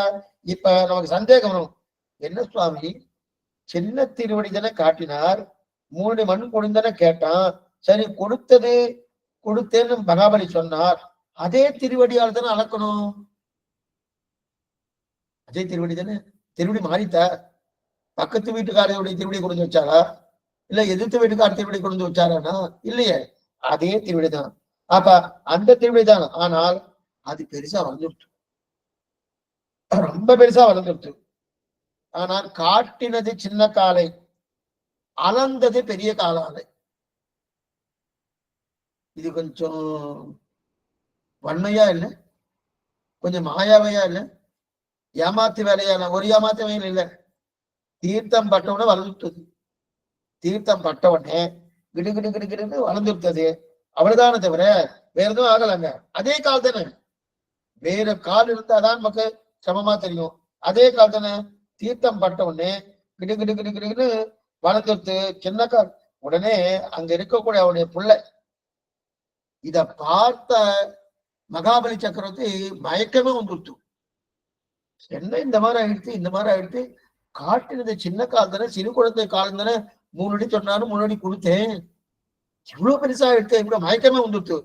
அவருடைய பிள்ளை நமுஷின்னு பேரு, மகாபலி சக்கரவர்த்தியுடைய பிள்ளை நமுஷின்னு பேரு.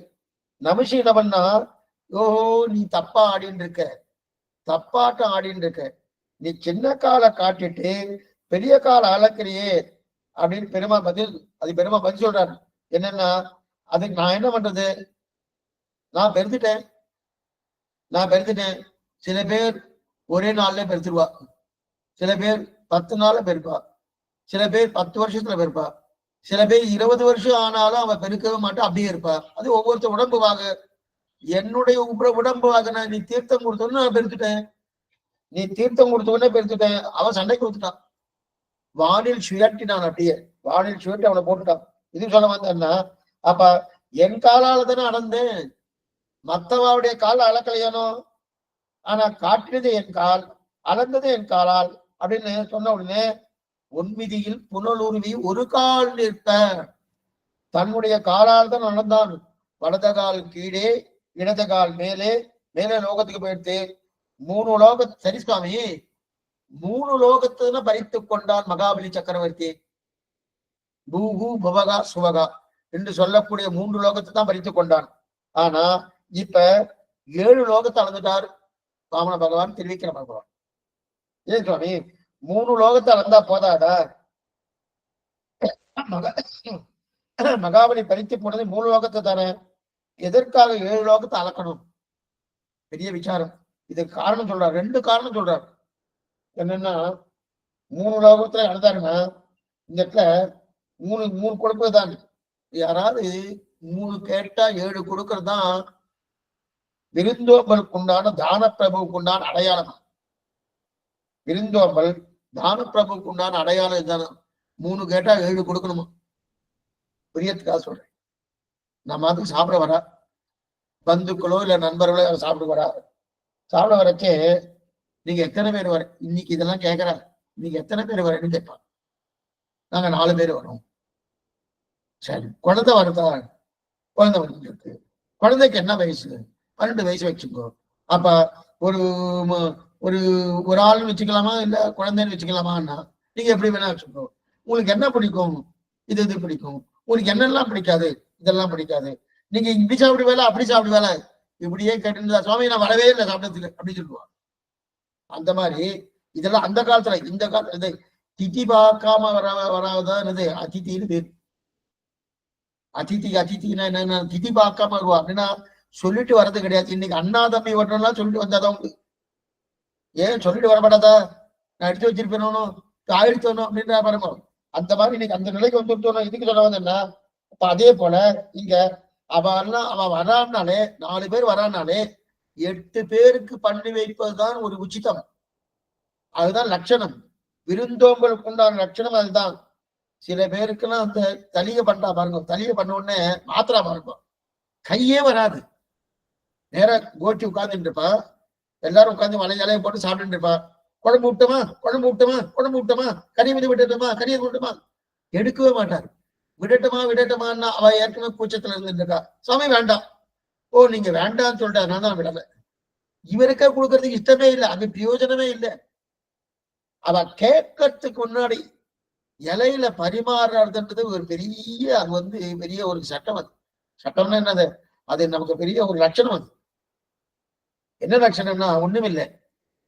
அது நமக்கு பார்க்கறச்சே இவாளுக்கு இந்த மாதிரி சாப்பிடுவா போல் இருக்க, இவாளுக்கு அவ கேட்கறதுக்கு முன்னாடியே கொண்டு போய் சேர்க்கணும்.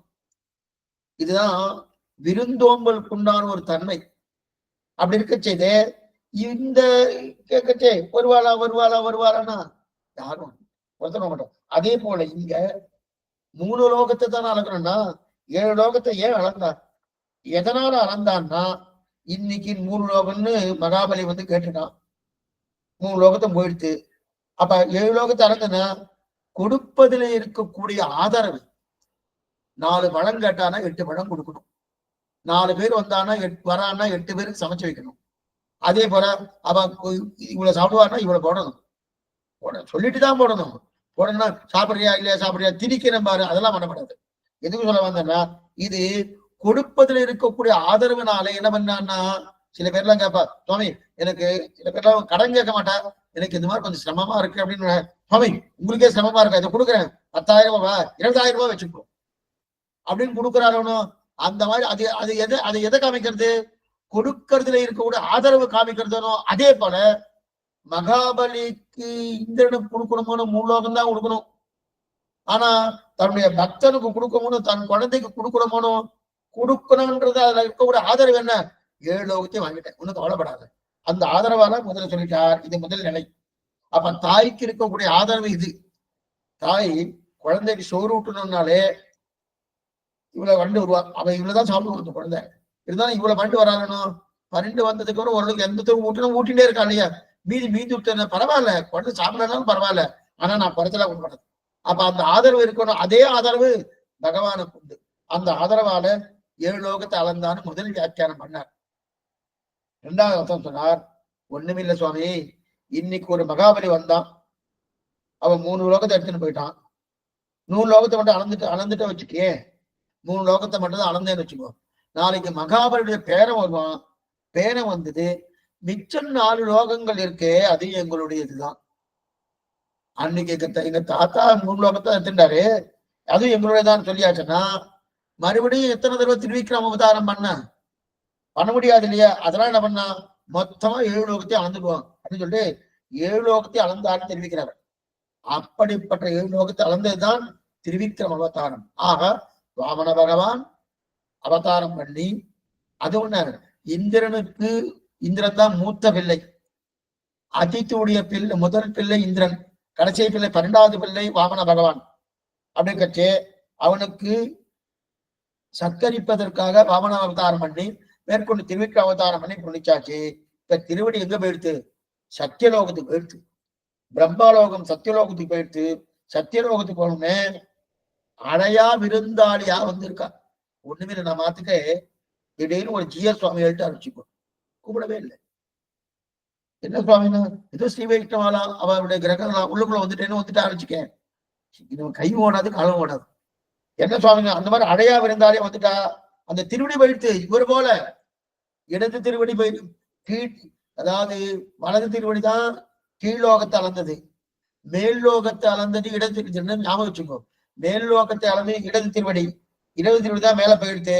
மேல போனோம்னு ஓ அடையா விருந்தாளியா வந்திருக்க அப்படின்னு கச்சே. பிரம்மா ஒண்ணு அழைக்கவே இல்லை. இப்ப பிரம்மா உருகுறார். ஓ திருடி வந்துருத்தே உருகுறார். உருகின உடனே அந்த உருக்கமே தர்ம தேவதையா அழுத்து.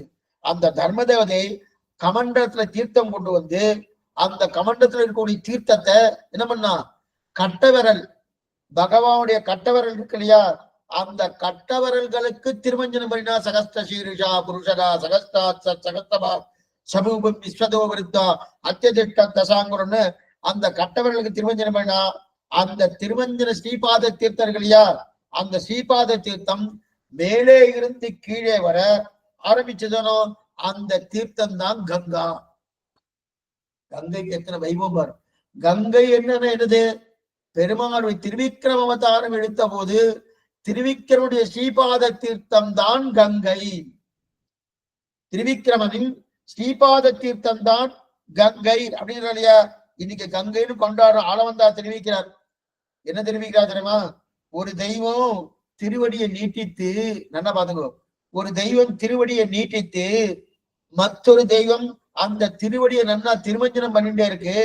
மற்றொரு தெய்வம் அந்த திருமஞ்சன தீர்த்தத்தை சிரசால தரிக்கிறது எந்த தெய்வம் உயர் தெய்வம் உங்களுக்கு தெரியலையான்னு ஆளவந்தாத்தோட ஸ்தோத்திரத்துல தெரிவிக்கிற வேதாபகார உருவாகுக தைத்திய வீடாதுவதி இது சொல்ல வந்து என்ன அப்படி இருக்க செய்தே தெரிவிக்கிறாரு. அப்ப ஆகாசத்துல கீழே விழுதணும், கீழே விழற்கே அதுதான் கங்கையார் பரமசிவனாவுடைய தலையில பட்டு கொடுத்து அந்த பட்டத்துக்கு இருக்கும் தான் அவருக்கு என்னது அந்த அவர் தான் என்ன கங்காதரன் பேரு. அப்பதான் அவருக்கு கங்காதரன் பேரு. ஜடதரனாய் கங்காதரன் அப்படின்னு பேர் வச்சிருந்தாரு. அது மட்டும் இல்ல சிவம்ங்கிற பேரு அப்பதான் கிடைக்கிறது. அது வரைக்கும் சிவம்னு என்ன தெரியுமா? சிவாம் சிவகரிம் சதீம் லட்சுமி அஷ்டோத்திரத்துல வரும். சிவாம் சிவகரினா சிவம்னா புனிதம், சிவம் என்றால் புனிதம். அந்த சிவம் புனிதத்தன்மை அடைந்தார் யாரு? சிவபெருமான். அந்த பரமசிவனார் புனிதத்தன்மை எப்ப அடைந்தார்னா திருவிக்கிரம அவதாரம் பண்ணின போது எடுத்த ஸ்ரீபாத தீர்த்தத்தாலே தான் சிறையிலே பெற்றுக் கொண்டபடியாலே புனிதத்தன்மை அடைந்தான்னு தெரிவிக்கிறது. கங்காதன் தெரிவிச்சு நிறைய இப்ப பெருமாளின் ஸ்ரீபாத தீர்த்தத்தை தலையாலே தரித்தபடியாலே சிவன் அப்படின்னு பேரு கிடைச்சிருக்கு. அப்ப திருவிக்ரம் ஸ்ரீபாதம் இருப்பதால்தான் கங்கைன்னு பேரு. அந்த கங்கைன்னு பேர், அதுக்கு கங்கைன்னு பேரு. அந்த கங் என்றது 4 கா சொல்லுவா நம்ம சம்பிரதாயத்துல. கங்கா, காயத்ரி, கீதா, கோவிந்தா, இந்த 4 கா இருக்கு இல்லையா? இந்த 4 கா யார் நாக்குல இருந்தாலும் அவன் திரும்ப பிறக்கவே வேண்டாமா. கங்கான்னு சொன்னாலும், காயத்ரி சொன்னாலும், கோவிந்தான்னு சொன்னாலும், கீதான்னு சொன்னாலும் இதெல்லாம் ககாரம். அந்த ககார சப்தம் யார் நாக்குல இருக்கோ அவன் திரும்பி பிறக்க வேண்டிய அவசியமே கிடையாது. ஏன்னா பகவானுக்கு அனுபவத்தை திருத்தி காலத்தை கைங்கரி பண்ணக்கூடிய ஒரு தன்மை அவளுக்கு ஏற்படுறது. இதைத்தான் இவர் தெரிவிக்கிறார் பெரியாழ்வார். கங்கை கங்கை என்ற வாசகத்தாலே கடுவினை கலைந்தலிருக்கும் கங்கையின் கரமேல் கைதொரு நின்ற கண்டமென்னும் கடிநகரே. தேவப்பிரயாகன்னு ஒரு திவிதேசம், விதத்துல ஒரு திவிதேசம். ஆச்சரியமான பெருமான், ஆச்சரியமான பெருமான். அந்த பெருமாளுல ஒரு பக்கம் அலக்கநந்தா நதி ஓடிண்டே வரணும், மற்றொரு பக்கம் பாகிரதி நதி ஓடிண்டே இருக்கும். இந்த 2 நதி இடைப்பட்டது இடம் தான் தேவப்பிரயாகன்னு பேர். அதுக்கு நம்முடைய தமிழ் பாஷையில கண்டவென்னம் கடிநகர். அங்க பெரியாழ்வாருடைய விக்கிரகம் கூட இருக்கு. சமீபத்துல ஒரு 25-40 அடியே போயிருக்கேன். 25-40 வருஷத்துக்கு முன்னாடி அங்க பெரியாழ்வார் விக்கிரகம் பிரதிஷ்டை பண்ணிட்டு அங்க சப்ரோஷனா பண்ணிட்டு எல்லாம் வந்திருக்கும். ஒரு 40 வருஷம் இருக்கு, ஈஸியா இருக்கும். 40 வருஷம் இருக்கும். எது சொல்ல வந்தேன்னா, கங்கை கங்கை என்ற வாசகத்தாலே கடுவினை கலைஞர் இருக்கும் கங்கையின் கரைமையில் கைதோடு நின்ற கண்டவென்னம் கடிநகரேன்னு தெரிவிக்கிறா இல்லையா? அப்படிப்பட்ட கண்டவென்னம் கடிநகர் ஆழ்வார் பாசுரங்க. அந்த கங்கையில குளித்தால் இனி நாம் பிறக்க வேண்டிய தேவையே கிடையாது. ஆக திருவிக்கிரம அவதாரனின் ஸ்ரீபாத தீர்த்தம் தான் கங்கை. அது உலகத்துக்கே கிடைச்சது இல்லையா? உலகத்துக்கு அடிச்சது சுவாமி. சரி சுவாமி, இப்ப 2 அடி தானே ஆயிருக்கு, 3 அடி வந்தன கொள்வண்ணான் மாவலி மூவடி மான் அப்படின்னு சொல்லியிருக்காங்க. மூவடி தாயின்ற கல்வனே அப்படி இருக்க செய்து 2 அடி தானே ஆயிருக்கு. 3வது அடியை எங்க வச்சார்? இப்ப 3வது அடி எங்க? 3வது அடி வைக்கிறமோனோ பகவான் 3வது அடி கேட்கிறார்.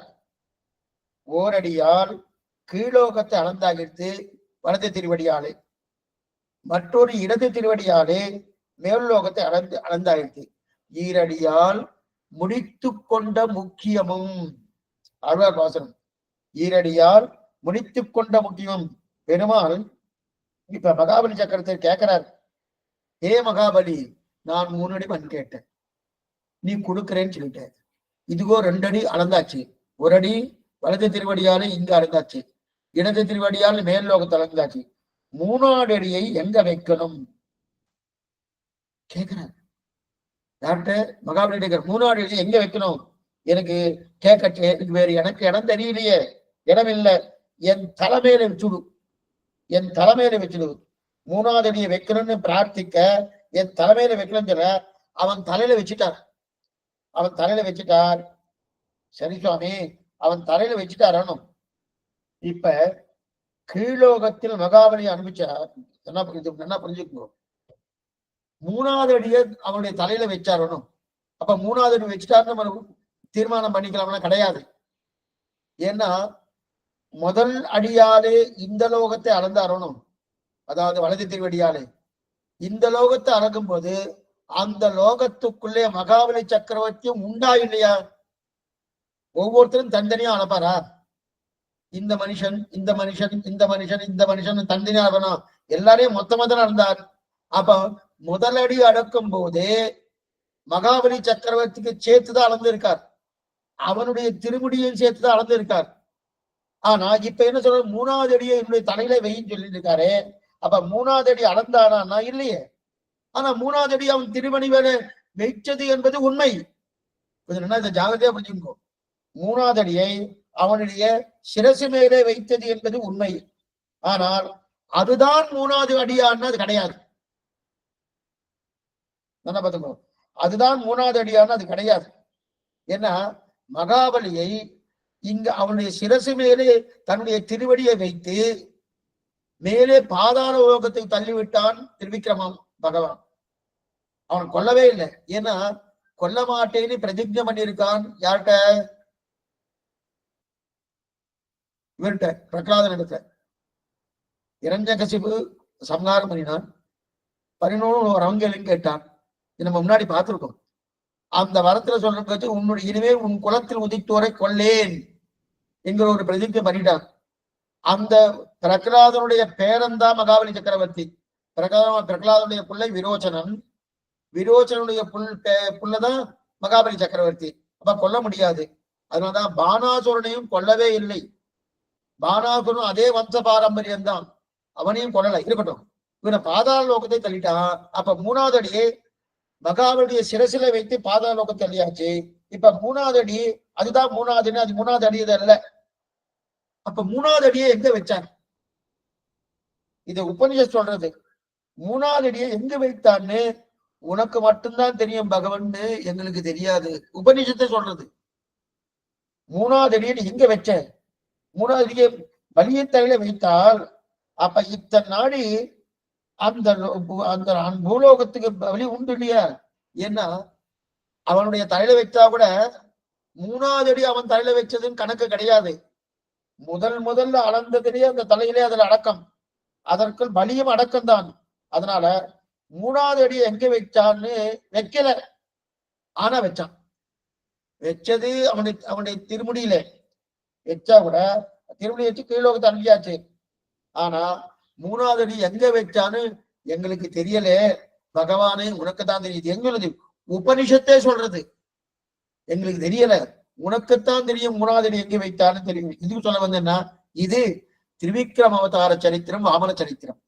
இந்த வாமன சரித்திரத்தை பூர்ணமா தெரிவிக்கிறார். தெரிஞ்ச இதோடு 8வது ஸ்கந்தம் முடியாது. எல்லாமே சுருக்கமா சொல்றார். இதோட 8வது ஸ்கந்தம் முடியுது. அதாவது 8வது ஸ்கந்தம் முடியாது. அடுத்து மத்ஸ்யாவதாரம். மத்ஸ்யாவதாரம்னா மீனோடு ஆமை கேழல் அறிகுறலாய் முன்னுமி ராமனாய் தானாய் பின்னுமி ராமனாய் தாமோதரனாய் கற்கியமானான்னு திருவெண்காழ்வார் தெரிவித்தா போல. அப்ப இனிமே மத்ஸ்யாவதாரம். இந்த அவதாரம் ஏன் நடந்துன்னு தெரிவிக்க போறார். அதுக்கு முன்னாடி ஒரு விஷயம் சொல்றேன். இது வரைக்கும் நம்ம பார்த்தது என்னென்ன சரித்திரம் பார்த்தோம்? வாமன அவதாரம் பார்த்தோம், வராக அவதாரம் பார்த்தோம், நரசிம்ம அவதாரம் பார்த்தோம், திருவிக்ரம அவதாரம் பார்த்தோம், கூர்ம அவதாரம் பார்த்தோம். இப்ப மத்ஸ்ய அவதாரம் பார்க்கப்படும். இது வரைக்கும் பார்த்தது வாமன அவதாரம் இப்ப பார்த்தோம், திருவிக்ரம அவதாரம் இப்ப பார்த்தோம். அதே நரசிம்ம அவதாரம் ஏற்கனவே பார்த்தாச்சு பிரகலாதனோடு. அதுக்கப்புறம் கூர்ம அவதாரம் திருப்பாடுகள் கிடைச்சே பகவான் கூர்ம அவதாரம் பண்ணாலும் அதெல்லாம் பார்த்தோம். இப்ப பார்க்க வேண்டியது முதல் அவதாரம். அதாவது நம்முடைய கணக்குடைய மத்ஸ்ய கூர்ம வராகன்னு வச்சு 10 அவதாரங்கள் முதல் அவதாரம் மத்ஸ்ய அவதாரம் சொல்றோம். ஆனா அது முதல் அவதாரம் இல்லை. ஆனா நம்ம அப்படிதான் கணக்கு வச்சுட்டு இருக்கோம். அந்த முதல் அவதாரமாக கூட மத்ஸ்ய அவதாரத்தை இப்ப சொல்ல போறார். சரி, இது ஏன் நடந்தது? மத்ஸ்ய அவதாரம் நடப்பதுக்கு என்ன காரணம்? ஒரு பகல் பொழுது முடிஞ்சு பிரம்மாவுக்கு ராத்திரி பொழுது வந்துருத்து. அப்படின்னா 1000 சதுர்யுகங்கள் முடிஞ்சிருத்துன்னா பிரம்மாவுக்கு ஒரு பகல் பொழுது முடியாது. உடனே பிரம்மா தூங்க ஆரம்பிச்சிருவார். தூங்க ஆரம்பிச்ச உடனே அப்ப அயக்ரீவன் ஒரு அசுரன், அந்த அசுரன் என்ன பண்ணா, பிரம்மாட்ட இருக்க ஒரு வேதங்கள் எல்லாம் திருடிட்டு போயிட்டான். பிரம்மாவிடத்தில் இருக்கக்கூடிய வேதங்களை திருடி கொண்டு போனான்.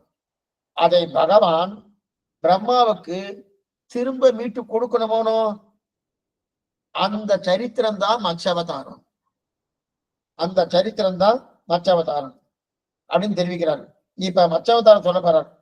மீனோடு ஆமை, கேழல், அரி, குரல் இதெல்லாம் முடிஞ்சிருச்சு. இனிமே வரப்போறது என்ன? முன்னிமி ராமன், பின்னிமி ராமன். பின்னிமி ராமனாய் தானாய், பின்னிமி ராமனாய். முன்னிமி ராமன் பரசுராமன், தானாய் ராமன், பின்னிமி ராமன் பலராமன். இதெல்லாம் பார்க்கணும். இதெல்லாம் பார்க்கணும். இனிமேதான் வரப்படுது. கண்ணனுடைய அவதாரம் இனிமேதான் வரப்படுது. இப்ப இந்த சரித்திரம் பார்த்தோம். மத்ஸ்யாவதார சரித்திரம் பார்த்தோம். சத்தியவர்தன் ஒரு ராஜரிஷி, சுருக்கமா சொல்றேன். சத்தியவிரதன் ஒரு ராஜரிஷி. அவனேதான் ஸ்ராத்த தேவன் என்கிற பெயரோடு பிறந்திருக்கான். அவனுக்கு பேரு சத்தியவிரதன் பேரு. அவனுக்கே ஸ்ராத்த தேவன் பேரு பிறந்தான். அவன் எங்க தெரியுமா இருக்கான்? கிருத்தமாலா பயஸ்வனி. கிருத்தமாலாங்கிறது என்கிற நதி தமிழகத்துல ஓடுறது. அந்த கிருத்தமாலா நதிக்கரையில பகவானை குறித்து தபஸ் பண்ணிட்டு இருக்கான். தபஸ் பண்ணிட்டு இருக்கச்சே நித்திய அனுஷ்டானம் பண்ணணும். நித்திய அனுஷ்டானம் பண்ணி முடிச்சுட்டு கையில தீர்த்தத்தை எடுத்து அர்க்க பிரதானம் பண்ணணும். சஞ்சாவனம் பண்ணணும், அர்க்க பிரதானம் பண்ணணும். அர்க்கம் சமர்ப்பயாமி, ராஜ்யம் சமர்ப்பயாமி, ஆச்சமயம் சமர்ப்பயாமி. அர்க்க பிரதானம் உடனமோனோ. அந்த அர்க்க பிரதானம் விடுறதுக்காக அவன் தீர்த்தத்தை எடுத்தான். அவனேதான் ஸ்ரார்த்த தேவன். அவன் யாரு? ராஜரிஷின்னு பேரு. ஸ்ரார்த்த தேவன் அவனுக்கு பேரு, ராஜரிஷின்னு பேரு. அவன் தான் முன்னாடி சத்தியவிரதனாக இருந்தான். இவன் தான் மனு. இவர் மனு. அந்த மனு தான் இப்ப என்ன வந்திருக்கார்? சார்த்த தேவனாக பிறந்திருக்கார். மனுக்கள் பார்த்து 14 மனுக்கள் பார்த்த போனோம். ஒவ்வொரு மனுக்களுக்கும் 71 சதுர்யுகங்கள்னு பார்த்த போனோம். 14 மனுக்கள் அப்படி இருக்கச்சே அந்த மனு சத்தியவிரதனாக இருக்கச்சே மனுவா இருந்தார். இப்ப அவன் சார்த்த தேவனா வந்து பிறந்திருக்கான். இப்ப சார்த்த தேவனா வந்து இருக்கான். அவன் கையில தீர்த்தத்தை எடுத்து விடும்போது, அதாவது அர்க்க பிரதானம் பண்ணணுமோனோ, அந்த கையை தீர்த்தத்தை விடும்போது அந்த சமயத்துல அழகான ஒரு குட்டி மீன், சின்ன மீன், அந்த மீன் கையில இருந்தது. அந்த கையில இருந்தது. திருச்சி மீன் கையில இருக்கே சுவாமி, இந்த மீன் நம்ம கையில இருக்கே, திரும்பி ஜலத்துல தான் விடணும். ஜலத்துல இல்லைன்னா மீன் போயிடுமோனும், ஜலத்துலதான் விடணும் சொல்லி ஜலத்துல விடணுன்றதுக்காக கிட்டக்க போய் ஜலத்தை கிட்டக்க போனார். போறச்சே அந்த மீன் சட்டுன்னு எழுந்துட்டு எடுத்து பேசுறது. என்ன பேசுறதுன்னா, ராஜன்னு என்னை கொண்டு போய் இதுல விடாது, இந்த குளத்துல விட்டுறாது. விட்டுட்டா என்ன ஆகும்னா, இதுல குளத்துல நிறைய பெரிய மீன்கள்லாம் இருக்கணும், அதெல்லாம் என்னை சாப்பிட்டுடும். அதனால இதை இடாத என்ன ஜாகிரதையா என்னை காப்பாத்து அப்படின்னு பிரார்த்திக்கிறது அந்த மீன். யாரை பார்த்து? சார்த்த தேவன் என்று சொல்லக்கூடிய அந்த ராஜரிஷியை பார்த்து பிரார்த்திக்கிறது. ராஜரிஷியை பார்த்தார், வாஸ்தவம் தான், இந்த மீன் சின்ன மீனா இருக்கு, பெரிய மீன் சின்ன மீனை சாப்பிடும், அதனால வேண்டாம சொல்லிட்டு என்ன பண்ணார்? அவர் எடுத்து என்ன பண்ணார்? சட்டுன்னு தன்னுடைய கமண்டலம் இருக்கணும், அந்த கமண்டலத்துல இருந்து போட்டுட்டார். போட்ட உடனே அன்னைக்கு ராத்திரி முழுவதற்குள்ள கமண்டலம் அளவுக்கு அந்த மீன் பெருசாகிட்டு. அன்னைக்கு ராத்திரியே கமண்டலம் அளவுக்கு அந்த மீன் பெருசாயிட்டு. பெருசான உடனே அந்த மீன் கேட்கறது ராஜரிஷியை பார்த்து. யாரு? சத்தியவிரதன் என்று சொல்லக்கூடிய மனு பகவான் தான் ராஜரிஷியா போயிருக்கார். அவருடைய பேரு சார்த்த தேவன் பேரு.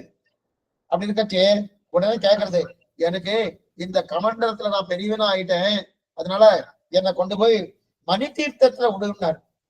மணி தீர்த்தம்னா கமண்டலத்தை காட்டிலும் பெரிய பாத்திரம். கமண்டலத்தை காட்டிலும் பெரிய பாத்திரம் மணி தீர்த்தம்னு பேரு.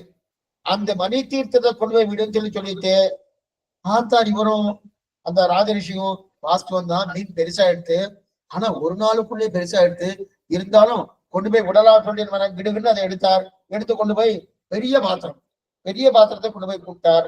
பெரிய பாத்திரம் கொண்டு போய் விட்டுனேன். கொஞ்ச நேரம் ஆயிட்டு அது மீன் பேசுறது என்ன ஆயிடுச்சுன்னா, அந்த பெரிய பாத்திரம் அளவுக்கு மீன் பெருசாயிடுது. பெரிய பாத்திரம் வந்து மீன் பெருசாயிடுது. பெருசான உடனே ராஜரிஷியை பார்த்து கேட்கறது, ஏ ரிஷியே, என்னை கொண்டு போய் குளத்துல கொண்டு போய் விடுறியா, எனக்கு இந்த இடம் போறல, குளத்துல கொண்டு போய் விடுறியா அப்படின்னு சொல்லி விட்டு ரிஷி பார்த்தார். வாஸ்தவம் தான், பெருசாயிடுச்சு, என்ன பண்றது? சரி, குளத்துல கொண்டு போய் விட்டார்.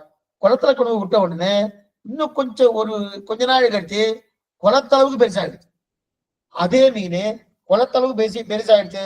பெருசான உடனே அந்த மீன் பேசுறது, ரிஷி என்ன கொண்டு போய் ஏரியில கொண்டு போய் விடுறியா, ஏரியில் கொண்டு போய் விடுறியான்னு கொண்டு. சரி, ஏரி அளவுக்கு பெருசான உடனே ஏரி அளவுக்கு கொண்டு போய் விட்டார். ஏரி அளவுக்கும் பெருசாயிடும். பெருசான உடனே மீன் கேட்கறது, என்ன கொண்டு போய் கடல்ல விடுறியா அப்படின்னு கேட்டார். இப்ப கடல்ல கொண்டு போய் விடணும்.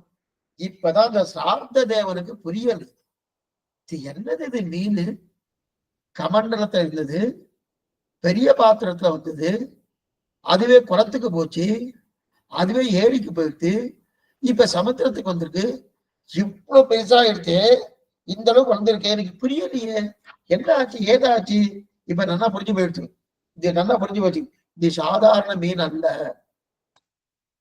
தெரிஞ்சுட்டார், இது சாதாரணம் இல்ல. இல்லைன்னா இவ்வளவு பெருசா வளர்ந்து இருக்குமா, வளர்ந்து இருக்காது இல்லையா, சாதாரண. இத போல நான் கண்டதும் இல்லை, கேள்விப்பட்டதும் இல்லை, நீதான் சாட்சாத் நாராயணன் அப்படின்னு தெரிஞ்சுட்டான். ஏ மீனே, நீதான் சாட்சாத் நாராயணன் நன்னா தெரிஞ்சுட்டு எதற்காக இந்த இடத்துல இப்படி விளையாடுற.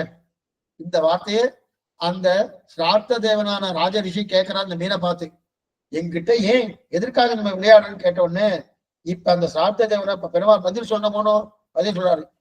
என்ன பதில் சொல்றாரு தெரியுமா, இன்றைய தினத்திலிருந்து 7வது நாள் உலகத்தையே பிரளயம் சூழப் போகிறது. ஏ ராஜர்ஷியே, இன்றைய தினத்திலிருந்து 7ஆம் நாள் இந்த உலகத்தையே பிரளயம் சூழ போறது. அன்னைக்கு சூழ போறதுன்னா அப்ப என்னன்னா அப்ப நான் என்ன பண்ண போறேன் தெரியுமா, நீ எனக்கு உதவி பண்ணணும். என்ன உதவி தெரியுமா பண்ணணும், தண்ணீராலே பூர்த்தியா சூழப்படுகிறது. சூழப்படும் சமயத்துல நான் ஒரு படகை வட வைக்கிறேன், பெரிய படகு. அந்த படகை வட வைத்த உடனே நீரும் இந்த மீன் வடிவத்தோடு நானும் வருவேன், அந்த படகோடு நானும் வருவேன். வரைச்சே நீர் அந்த படகுல ஏறி உட்கார்ந்துக்கணும்.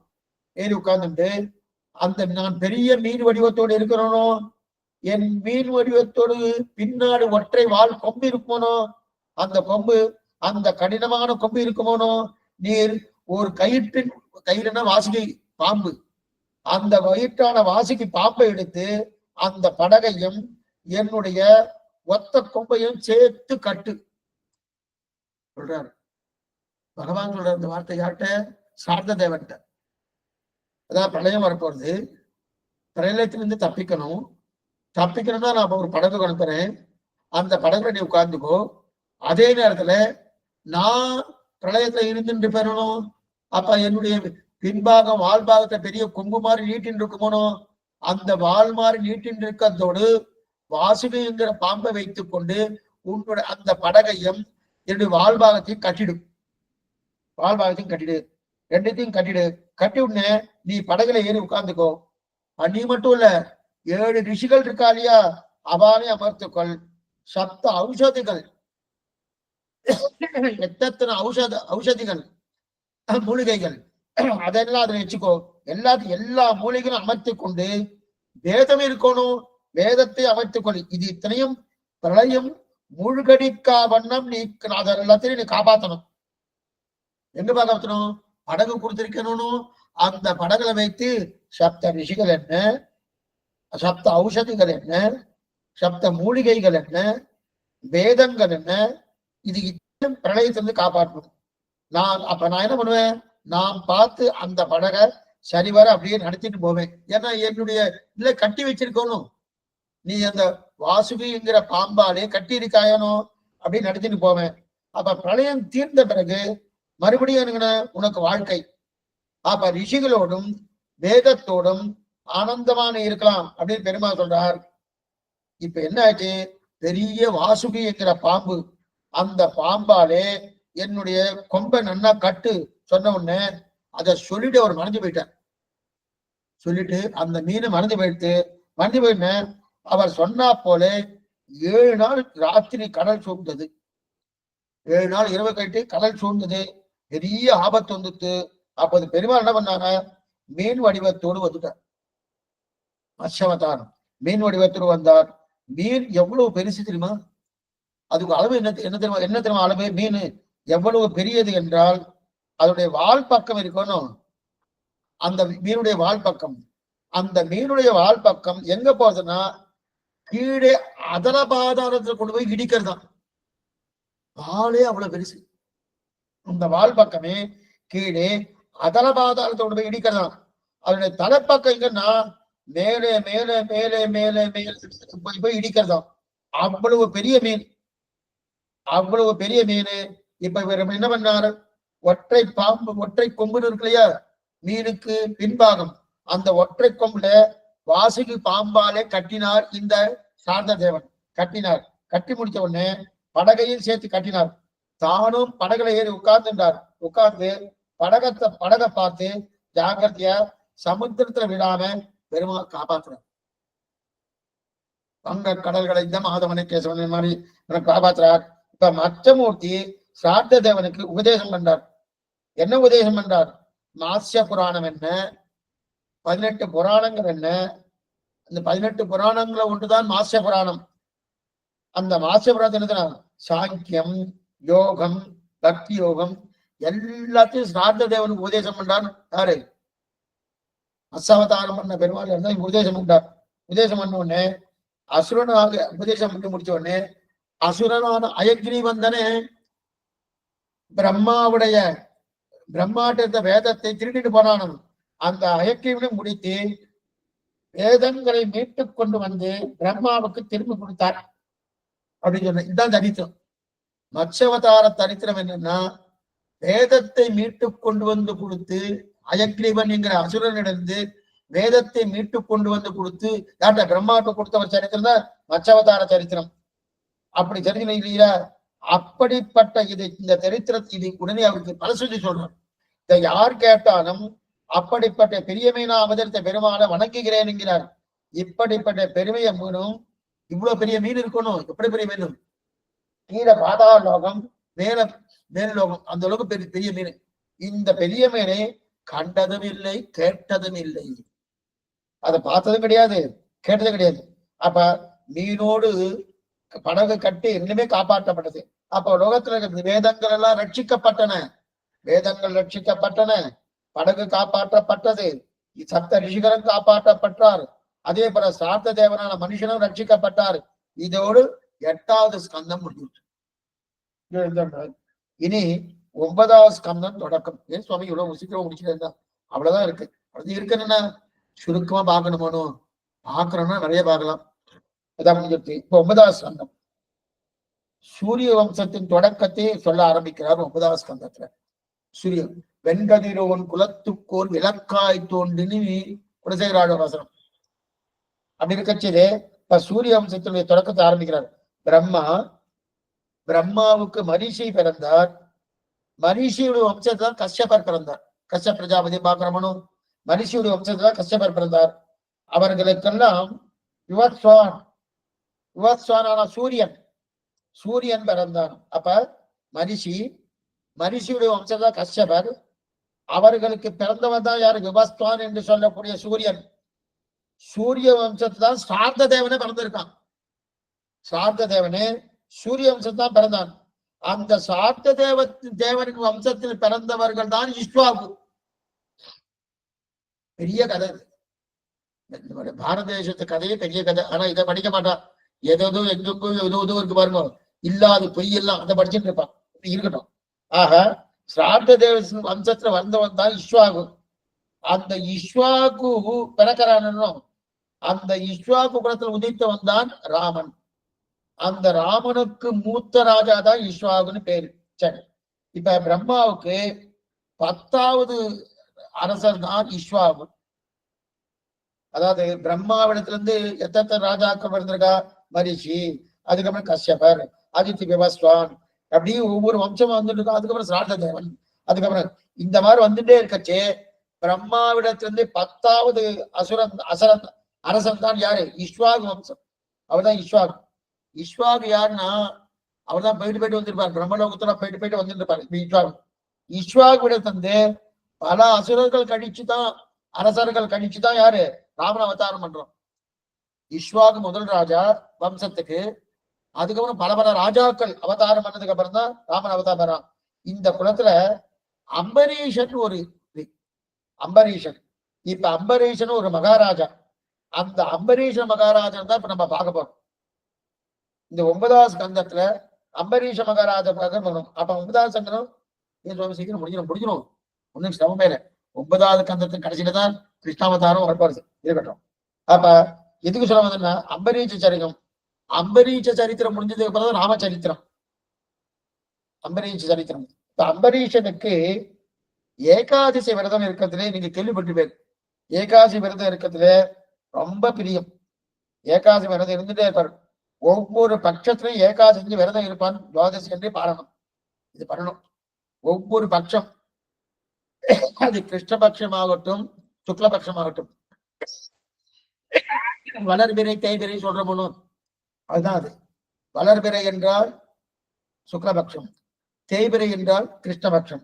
அந்த கிருஷ்ணபட்சத்திலையும் அதே போல சுக்லபட்சத்திலும் ஏகாதசி துவாதசி வருமானோ அது பாரணம் இருக்கணுமா. அது பாரணம் இருந்து, அதாவது ஏகாதசி விரதம் இருந்து துவாதசி பாரணம் பண்ணி முடிக்கணும். அதற்கு ஒரு வகை உண்டு. ஏகாதசி விரதம்னாலே கொஞ்சம் நல்லா புரிஞ்சுக்கோ, முழு பட்னி தான். நாம வச்சுட்டு இருக்கோம் அரிசியை உடைச்சு சாப்பிடலாமே சுவாமி அப்படின்னு ஆஸ்வந்தா. அதெல்லாம் யாருக்கு சொல்லியிருக்காருன்னா அது முடியாதவாளும் சொல்லியிருக்கா, எல்லாருக்குமே இல்லை. யாருக்கு முடியுமோ அது முழுமையா பட்னி இருக்கணும். ஆனா இன்னைக்கு என்ன ஆயிடுச்சுன்னா அவரவரோட வசதிக்கு தகுந்தா போல, உடம்புக்கு ஏத்தா போல, வயசுக்கு ஏத்தா போல இன்னைக்கு மாறுறது எல்லாமே.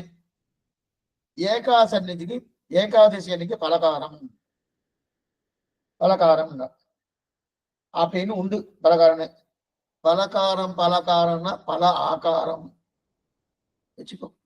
பல ஆகாரம் அப்படின்னு இல்லையா? ஏன் சுவாமின்னா பல ஆகாரம் சாப்பிடனா ஏன்னா சாப்பிடவே படாது. ஏன்னா சாப்பாடா முழுக்க சாப்பிடுறது இல்லை. இப்ப குறைச்சு சாப்பிடணும்னா பல ஆகாரம் இருக்கே சுவாமி. பலகாரம்னு சொல்றா, இது பல ஆகாரம் மாச்சுன்றா. அப்படின்னா இது என்ன பழத்தை சாப்பிடலாமே சுவாமி? சாப்பிடலாம். பழத்தை சாப்பிடுறது யாரு? வியாதிஸ்தர்களுக்கு தான், முடியாதவாளுக்கு வயசானவாளுக்கு தான் இருக்கு. பலகாரம்னாலே நம்ம என்ன நினைக்கிறோம், பலகாரம் தோசை இட்லி இதெல்லாம் சாப்பிடுறதுன்னு நினைச்சிட்டு இருக்கணும். சில பேர் பலகாரம்னா பல ஆகாரம் நினைச்சுட்டான். அப்பனா நான் ஏகாதசி தான் நான் நிறைய பசிக்கிறது சுவாமி. அப்படிதான் எத்தனை பசி தெரியுமா? நிறைய பசி. 4 வேளை சாப்பிடணும் போல இருக்குன்னு தெரியல. ஒரு வேளை கூட கூடாது, 4 வேளையும் பட்னியா இருக்கணும். அது மட்டும் இல்ல, இது ஏகாதசி விரதம்னா என்ன அர்த்தம் தெரியுமா? அதுக்கு முதல் நாள் தசமி. தசமி அன்னைக்கு சாயங்காலத்துல இருந்து பட்னியா இருக்கணும். சிலவே என்ன பண்ணுவான்னா சுவாமி நாளைக்கு ஏகாதசி பட்னி இருக்கணும், இன்னைக்கு நல்லா முழுக்க நல்லா சாப்பிடுறேன் அப்படின்னு நைட்டு சாப்பிடா பாருங்க. கூடாது. சாயங்காலத்திலிருந்து தசமி நீங்க சாயங்காலத்திலிருந்து சாப்பிடப்படாது, மறுநாள் பூர்த்தியா சாப்பிடப்படாது. அதுக்கு மறுநாள் துவாதசி இருக்கு இல்லையா, அன்னைக்கு துவாதசி அன்னைக்கு காற்றாறு கிட்டத்தட்ட 8:30 8:30 மணிக்குள்ள சாப்பிட்டு முடிச்சிடணும், பாடம் முடிச்சிடணும். திருவாராய் பெருமாளுக்கு பிரசாதங்களா கண்டரோல பண்ணி தீர்த்தம் வாங்கிட்டு அந்த தோசை பாரணம் பூர்த்தியா முடிக்கணும். இதுதான் வழக்கம். ஆனா சுவாமி வயிற்றுக்குள்ள ஏதோ அமீரெல்லாம் சுரக்கம்னு சொல்றாரு. அதுவும் மருத்துவர்லாம் சொல்லிட்டு இருக்கா, 2 மணி நேரத்துக்கு உடனே சாப்பிடு, 3 மணி நேரத்துக்கு உடனே சாப்பிடு, சாப்பிடலன்னா உனக்கு இது மாதிரிடும், அதுவும் உனக்கு சுகர் இருக்கு, பிபி இருக்கு, ஏறிண்டே போயிடும் எல்லாம் சொல்லிட்டு இருக்கா இல்லையா? 1 மணி நேரத்துக்கு உடனே சாப்பிடுன்னு சொல்லுங்க. 1 மணி நேரம் கொடுத்து சாப்பிடுற கையில வச்சுக்கோன்றா. சில பேர் அங்கெல்லாம் போறது பிஸ்கட் பேக்கெட் வச்சுட்டு இருப்பா, வேற ஏதோ ஒண்ணு வச்சுட்டு இருப்பா, என்ன வச்சுட்டு இருக்கா, கையோட வச்சுக்க. அந்த பழக்கத்துக்கு கொண்டு வரல. நம்ம உடம்ப வெளிதேசத்துக்குண்டான உடம்பை போல நம்ம ஆக்கிட்டு இருக்கோம். வெளிநாட்டுலதான் அவன் நைட்டும் சாப்பிடுவா, பகல்லையும் சாப்பிடுவா, எப்ப வேணா என்ன வேணா எடுத்து வாயில போட்டுட்டு இருப்பா. அவனுக்கு ஒரு நீதி நியமதி கிடையாது, அந்த பழக்கம் கிடையாது. காத்தால ஒரு வேளை சாப்பிடலாம் 10:30-11 மணிக்கு, அதோட சாயங்காலம் 7:30 மணிக்கு அந்த மாதிரி சாப்பிடுவா, அவ்வளவுதான். நடுவுல எல்லாம் ஒண்ணும் கிடையவே கிடையாது. இன்னைக்கு நடுவுல எல்லாம் நிறைய பானங்கள் வந்துருச்சு. பானங்கள் மட்டும் இல்ல, அதுக்கு முன்னாடி தூர்தர்ஷன் முன்னாடி உட்கார்ந்துட்டாச்சுனாலே பக்கத்துல ஒரு தட்டுல வச்சுக்க வேண்டியது. இங்க போயிட்டே இருக்கு, இங்கேயும் போயிட்டே இருக்கு. என்ன சுவாமி போயிட்டு இருக்குன்னா உடம்புல போயிட்டு இருக்கு அப்படின்றது பிபி அதிகமாயிடுச்சு, சுகர் அதிகமாயிடுச்சு, என்னென்ன வருதுன்னா ஏன் வராது? இந்த ஆகார நியமம் ரொம்ப முக்கியம் இருக்கட்டும். இப்ப இது அப்ப 3 வேலையா இப்ப தேவையில்லை. 4 வேலை 5 வேலை சாப்பிடறதுலாம் இருக்கும். 2 வேலை தான் சாப்பிடணும். ஒரு வேளை சாப்பிட்டா போகின்னு சொல்லிருக்கு. ஒருவேளை அதாவது கொஞ்சம் கொஞ்சம் சாப்பிடணும். அதாவது ஒருவேளை சாப்பிட்டா யோகி, போகி இல்லை, ஒருவேளை சாப்பிட்டா யோகின்னு சொல்லப்பட்டிருக்கு. 2 வேளை சாப்பிட்டாலே போகின்னு சொல்லப்பட்டிருக்கு. போகின்னா என்ன? நல்லா அனுபவிச்சு அனுபவிச்சு சாப்பிடறான்னு அர்த்தம். ஒருவேளை சாப்பிட்டா யோகி, இவன் என்ன ஒரு வேளை தான், ஒரு நாளைக்கு ஒரு வேளை தான் சாப்பிடறான், பரவாயில்ல யோகியா இருக்கான்னு சொல்லலாம். 2வது வேலை சாப்பிட்டாச்சு, சரி போகி அனுபவிச்சு சாப்பிடறான்னு சொல்லலாம். 3வது வேலை சாப்பிட்டா ரோகி, அவனுக்கு ரோகம் வந்துருதுன்னு சொல்லி இருக்கு சாஸ்திரமே. ஏன் சுவாமி 4வது வேலை சொல்லலையே? சொல்லவே இல்லை. ஏன்னா சாஸ்திரத்துக்கு 4வது வேலை சாப்பிட மாட்டான்னு நம்பிக்கையில சொல்லல. ஆனா இவன் 5 வேலை சாப்பிட்டுட்டு இருக்கானே, எது சொல்ல வந்தோம்னா இப்ப ஏகாதசி பட்னி இருக்கிறது ரொம்ப முக்கியம். அந்த பட்னி இருந்தானடியா அதை பற்றி சரியா நடக்கணும். ஏன்னா 15 நாளைக்கு ஒரு தடவை இந்த சிஸ்டத்துக்கு ஓய்வு கொடுக்கணும். இந்த வயிற்று இருக்கு இல்லையா, எப்ப பாரு மிஷின் மாதிரி வேலையே செஞ்சுட்டு இருந்தா பிரயோஜனம் இல்லை. அதுக்கு ஓய்வு கொடுக்கணும். ஒவ்வொரு 15 நாட்களுக்கும், அதான் கிருஷ்ணபக்ஷம், அதே ஒரு சுக்லபக்ஷம் ஓய்வு கொடுக்கணும். ஓய்வு கொடுத்தாச்சுன்னா ஆரோக்கியம் நல்லா இருக்கும். நம்ம சாப்பிட்டா நல்லா இருக்கும்னு நினைக்கிறோம், இல்ல. அதுக்கு 15 நாளுக்கு ஒரு தடவை ஓய்வு ஒண்ணுமே இல்லை. நாமே சில மிஷின்லாம் இருக்கணும் சுவாமி, ஓடிட்டே இருக்கு சுவாமி, அது ஓய்வே இல்லை, கொஞ்சம் ரெஸ்ட் கொடுத்தாதான் கொஞ்சம் நாள் படம் வரும்னு சொல்லி உடனே ஆஃப் பண்ணிடுறாலும், அந்த மாதிரி இதுவும் கொடுத்துட்டு அந்த ஓய்வு கொடுத்தாச்சுன்னா, ஆனா நமக்கு பண்றதே இல்லை. அசை போடுற மாதிரி போட்டுட்டே நான் அப்ப என்ன சாஸ்திரமும் 14 நாள் ஆனதுக்கு அப்புறம் ஒரு நாள் சாப்பிடாதுன்னு சொல்லியிருக்கு. 14 நாள் சாப்பிட்டீங்க, ஒரு நாள் சாப்பிடாத, அந்த நாளை ஏகாதசியா வச்சுக்கோன்னு சொல்லியிருக்கு. என்ன பாத்துக்கோ, அந்த நாம என்ன பண்றோம் சுவாமி, அந்த நாள் ஞாயிற்றுக்கிழமை வச்சுட்டா என்ன? சாஸ்திரம் அந்த சொல்ல, பகவான் என்ன சொல்றாரு, 14 நாள் சாப்பிடு, 15ஆவது நாள் சாப்பிடாது, அந்த நாள் ஏகாதசியை வச்சுக்கோ. அதான் சாஸ்திர சம்மதம். ஏன்னா சாஸ்திரம் என்ன சொல்லித்தோ அதன் பிரகாரம் பண்ணா அவன் தேவன். சாஸ்திரம் தொடர்ந்து நான் இஷ்ட பிரகாரம் நான் அசுரன்னு வேறு, தேவ அசுரன்னா எங்கேயோ பார்க்க வேண்டாம். தேவர்கள்லாம் யாரு, அசுரர்கள் யாருன்னா இவாதான். நானே பரீட்சை பண்ணி பார்த்துக்கலாம், நான் சாஸ்திரம் சொன்னபடி இருக்கேனா, நான் தேவன். சாஸ்திரம் பண்ணபடி இல்லையா, நானே அசுரன் சொல்லிக்கலாமோ. இப்ப அப்படிப்பட்ட அந்த அம்பரீஷுடைய சரித்திரம் ஆச்சரியமான சரித்திரம். துர்வாச மகரிஷி பெரிய கலகம் பண்றார். என்ன அர்த்தம்னு நாளை தினம் காத்தால் பார்ப்போம். இன்னைக்கு சாயங்காலம் உங்களுக்கு மெசேஜ் வந்திருக்கா வரலையா தெரியல, வந்திருக்கும்னு நினைக்கிறேன். வரலைன்னாலும் இன்னைக்கு சாயங்காலம் 5 மணிக்கு யதீந்திரமத தீபிகா காலட்சேபம் உண்டு, அவசியம் வரும்படி பிரார்த்திக்கிறேன். ஆழ்வாரன் திருமகனாஜிய திருடிலேசனம், ஆச்சாரியன் திருடிலேசனம், பகவதால் திருவடிகளே சரணம். சந்தேகம் எதா இருந்தால் அவசியம் கேட்கும்படி பிரார்த்திக்கிறேன்.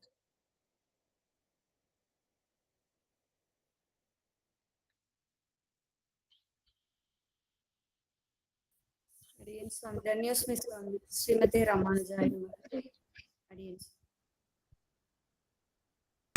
அடியேன் ராமானுஜதாசன் சுவாமி, அடியேன் தேவரீர சிவச்சித்திரன். சுவாமி ஒரு சின்ன டவுட். சொல்லுங்க சுவாமி, அந்த 3வது திருப்பாதம் கடைசி வரைக்கும் சொல்லலையே சுவாமி, அது எங்க வச்சாருன்னு சொல்லிட்டு. உபநிஷத்துக்கே தெரியல, நமக்கு தெரிய போகுது. ஓ அப்படி, ஓ உபநிஷத்துல சொல்லலையா? அது தெரியல, எங்க வச்ச எனக்கே தெரியல. உனக்கு தான் தெரியும், எனக்கு தெரியாதுன்றது உபநிஷத்து. 3வது திருவிடைன்னு எங்க வச்சேன்னு எனக்கு தெரியல, உனக்கு தான் தெரியும் அப்படின்னு உபநிஷத்து சொல்லிட்டு, இப்ப நமக்கு எங்க தெரிய போறது? அது ரகசியமோ அப்படின்ற மாதிரி நான் நினைச்சேன், அதனால கேட்டேன். வெக்கிலியான வச்சாரு, மகாபலியுடைய திருமுடியில வச்சிருக்காரு. ஆனா அது 3வது அடியான கிடையாது. முதல் அடி அளக்கும் போதே மகாபலியுடைய சிரசும் சேர்ந்துதான் அளந்திருக்கு. வலது காலால இந்த லோகத்தை அளந்தாரணும், அப்ப மகாபலியுடைய சிரசும் சேர்ந்து அளந்ததுதான் அது கணக்கு. ஆனா மகாபலி என்னுடைய சிரசுல வெயின்னு சொல்றாரு அப்படின்னா, அவன் திருவடி படனத்துக்காக ஒரு சிரசுல வெயின்னு சொல்லிட்டு இருக்காரு. ஆனா அது 3வது அடியான்னா கிடையாது. அதே மாதிரி இன்னொன்னு சுவாமி, இவ்வளவு தானம் பண்றாரு, வந்தது மகாவிஷ்ணுன்னு தெரிஞ்சு கூட குருவோட வார்த்தையை மீறி அவர் தானம் கொடுத்தாரு. இவ்வளவு நல்லது பண்ணிக்கிறவரை போயிட்டு கீழே பாதாள லோகத்துல வச்சுட்டாரு சுவாமி. அது சொல்லக்கூடாதுன்னு ஒண்ணு வச்சிருக்காரு. அதுக்கு என்னன்னா பாகவத அவதாரம் நிறைய பட்டிருக்காரு. ஒரு பக்கம் தானம் பண்ணிருக்கும், ஒரு பக்கம் பாகவத அவதாரம் பண்ணிட்டு என்ன பண்றது? அதாவது இந்திரன்ற பாகவதனை வந்து அவருடைய ஆமா சொத்தை ஆமா அவதாரம் பண்ணிட்டார். அது இல்லாம குரு இது மீறிட்டார், அது கூட வச்சுக்கலாம். வச்சுக்கலாம், வாஸ்தவம் தான். ஆனா அது வேற விதத்துல வச்சுக்கணும். அது நான் இன்னொரு சரித்திரத்துல சொல்றேன். அதை சரி சார், சரி சார். என்ன இப்ப அது 2 விதத்துல அதை கம்பேர் பண்ணணும். இப்ப குரு விஷயத்தை கேட்கணுமா கேட்கப்படாதா? கண்டிப்பா கேட்கணும். கேட்கணும். இப்ப கேட்டான்னா பகவத் அனுகிரகம் எனக்கு கிடைச்சிருக்காங்க. மகாபலிக்கு பகவானுடைய திருவடி மேல பட்டு கொடுத்தணும், அது கிடைச்சிருக்காது. இப்ப கேட்டாதபடியா கிடைச்சது. இப்ப கேட்டது நல்லதா கேட்காத நல்லதா பின்னாடி வரைச்ச சொல்றேன். இன்னொரு குருவையும் சேர்த்து சொல்றேன். நம்ம குருவையும் சுக்கராச்சார குருவையும் சேர்த்து சொன்னா அப்ப நல்லா புரியும். சுவாமி அப்புறம் இன்னொன்னு சொன்னேன், கொஞ்சம் காதுல ஒழுங்கா வேலை. 2 சுக்கராச்சாரியர், அப்ப 2 வேற வேற சுக்கராச்சாரியர். ஆமா ஆமா, அது வேற. மகாபலியோட குருன்னு சொல்ற அந்த சுக்கராச்சாரியர் அசுர குரு, அசுர குரு, அசுர குரு. இவரதான் சுகர்னு சொல்லுவா, அவரை சுக்கராச்சாரியார்னு சொல்லுவா. ஓ சரி, அப்ப 2 பேரும் வேற வேற. நான் இது ஆரம்பத்திலேயே உங்ககிட்ட வந்து பாகவதம் ஆரம்பிக்கும் போதே கேட்கலாம்னு நினைச்சேன். 2 பேரும் சுக்கராச்சாரியர். இவரதான் சுக பிரம்மம்னு சொல்லுவா. அவர் சுக பிரம்மம் கிடையாது. Okay okay okay. எப்ப அசுர குருவாயிட்டாரோ சுக பிரம்மம் வருமா? வராது இல்லையா? வராது. அது மாதிரி சுத்தர்னு ஒருத்தர் இருக்காரா சுவாமி? சுக பிரம்மம் ஒருத்தர், சுத்தர்னு ஒருத்தர் இருக்காரா? சூத பௌராணிகர்னு இருக்காரு. சூத்த தான். சரி, சூத்த பௌராணிகர். சூத்த பௌராணிகர் பாகவதத்தை நம்ம பார்த்தோமே. சூத பௌராணிகர் அவர் வந்து ஒரு மகாரிஷிக்கு முனிவர்களுக்கு எல்லாம் வந்து அவர் சொல்றாரு. ஆமா ஆமா, கரெக்ட். ஆமா, கதைக்குள்ளே கதை. ஆமா, கதை நிறைய இருக்கு, நிறைய கதைகள் இருக்கு. அடியேன் சார், அடியேன் சுவாமி. யதீந்திர மத தீபிகை இன்னைக்கு ஈவினிங் சாயங்காலம் உண்டு. உங்களுக்கு வரலைன்னாலும் நான் முன்னாடியே போன் பண்ணி சொல்றேன், அவளை போட சொல்றேன். இல்ல இது போதும் சுவாமி. மத்த பாகவதாளுக்கு எல்லாம் தெரியணும்ல. ஆமா, போட சொல்றேன். அது இல்லாம அங்க போடலைன்னாலும் நீங்க வந்துருங்க, நான் வந்துருவேன். ஓகேமா, ஓகே சுவாமி, ஓகே. அடியேன் சுவாமி. சுவாமி வாமனர் வந்து குருவோட வார்த்தையை கேட்காதால் தான் அந்த ராஜ்யத்தை இழந்து பாதாளத்துக்கு போன. அதுதான் தான் சுவாமி காரணம் இல்லையா? அது ஒரு காரணமா வச்சுக்கலாம். ஆனா குருவுடைய வார்த்தை கேட்டிருந்தா வேற மாதிரியே ஆயிருக்கும். கரெக்ட் தான். பட் குருன்றது அவருக்கு மதிப்பு கொடுக்கணும்ல, அதனாலதான் அவர் தன்னுடைய ராஜ்யத்தை இழந்தார். ஆனா அவர் வந்து பகவானுக்கு ரொம்ப மதிப்பு கொடுத்தார். பகவான் தெரிஞ்சதால பகவானா இருந்தாலும் அமிர்தம் கொடுக்கணும்ன்றது கொடுத்தார். அதுவும் கரெக்ட் தான். தெரியல, நீங்க சொல்றது சரிதான். குருவை மதிக்காதபடியால் தான் வந்து கீழே போனார். அதான் சொல்றேன், டீடைலா சொல்றேன் உங்களுக்கு. வைத்துக் கொண்டு நம்முடைய ஆச்சாரனுக்கும் அந்த அசுர குருவுக்கும் என்ன வித்தியாசம், அப்ப குருன்னா கேட்கணுமா அப்படின்ற ஒரு நிலை வருது இல்லையா? அப்ப நான் சேர்த்தே சொல்றேன். ஆனா இத வந்து ஸ்ரீவச்சன பூஷணத்துல அடிய சொல்லியிருக்கேன்.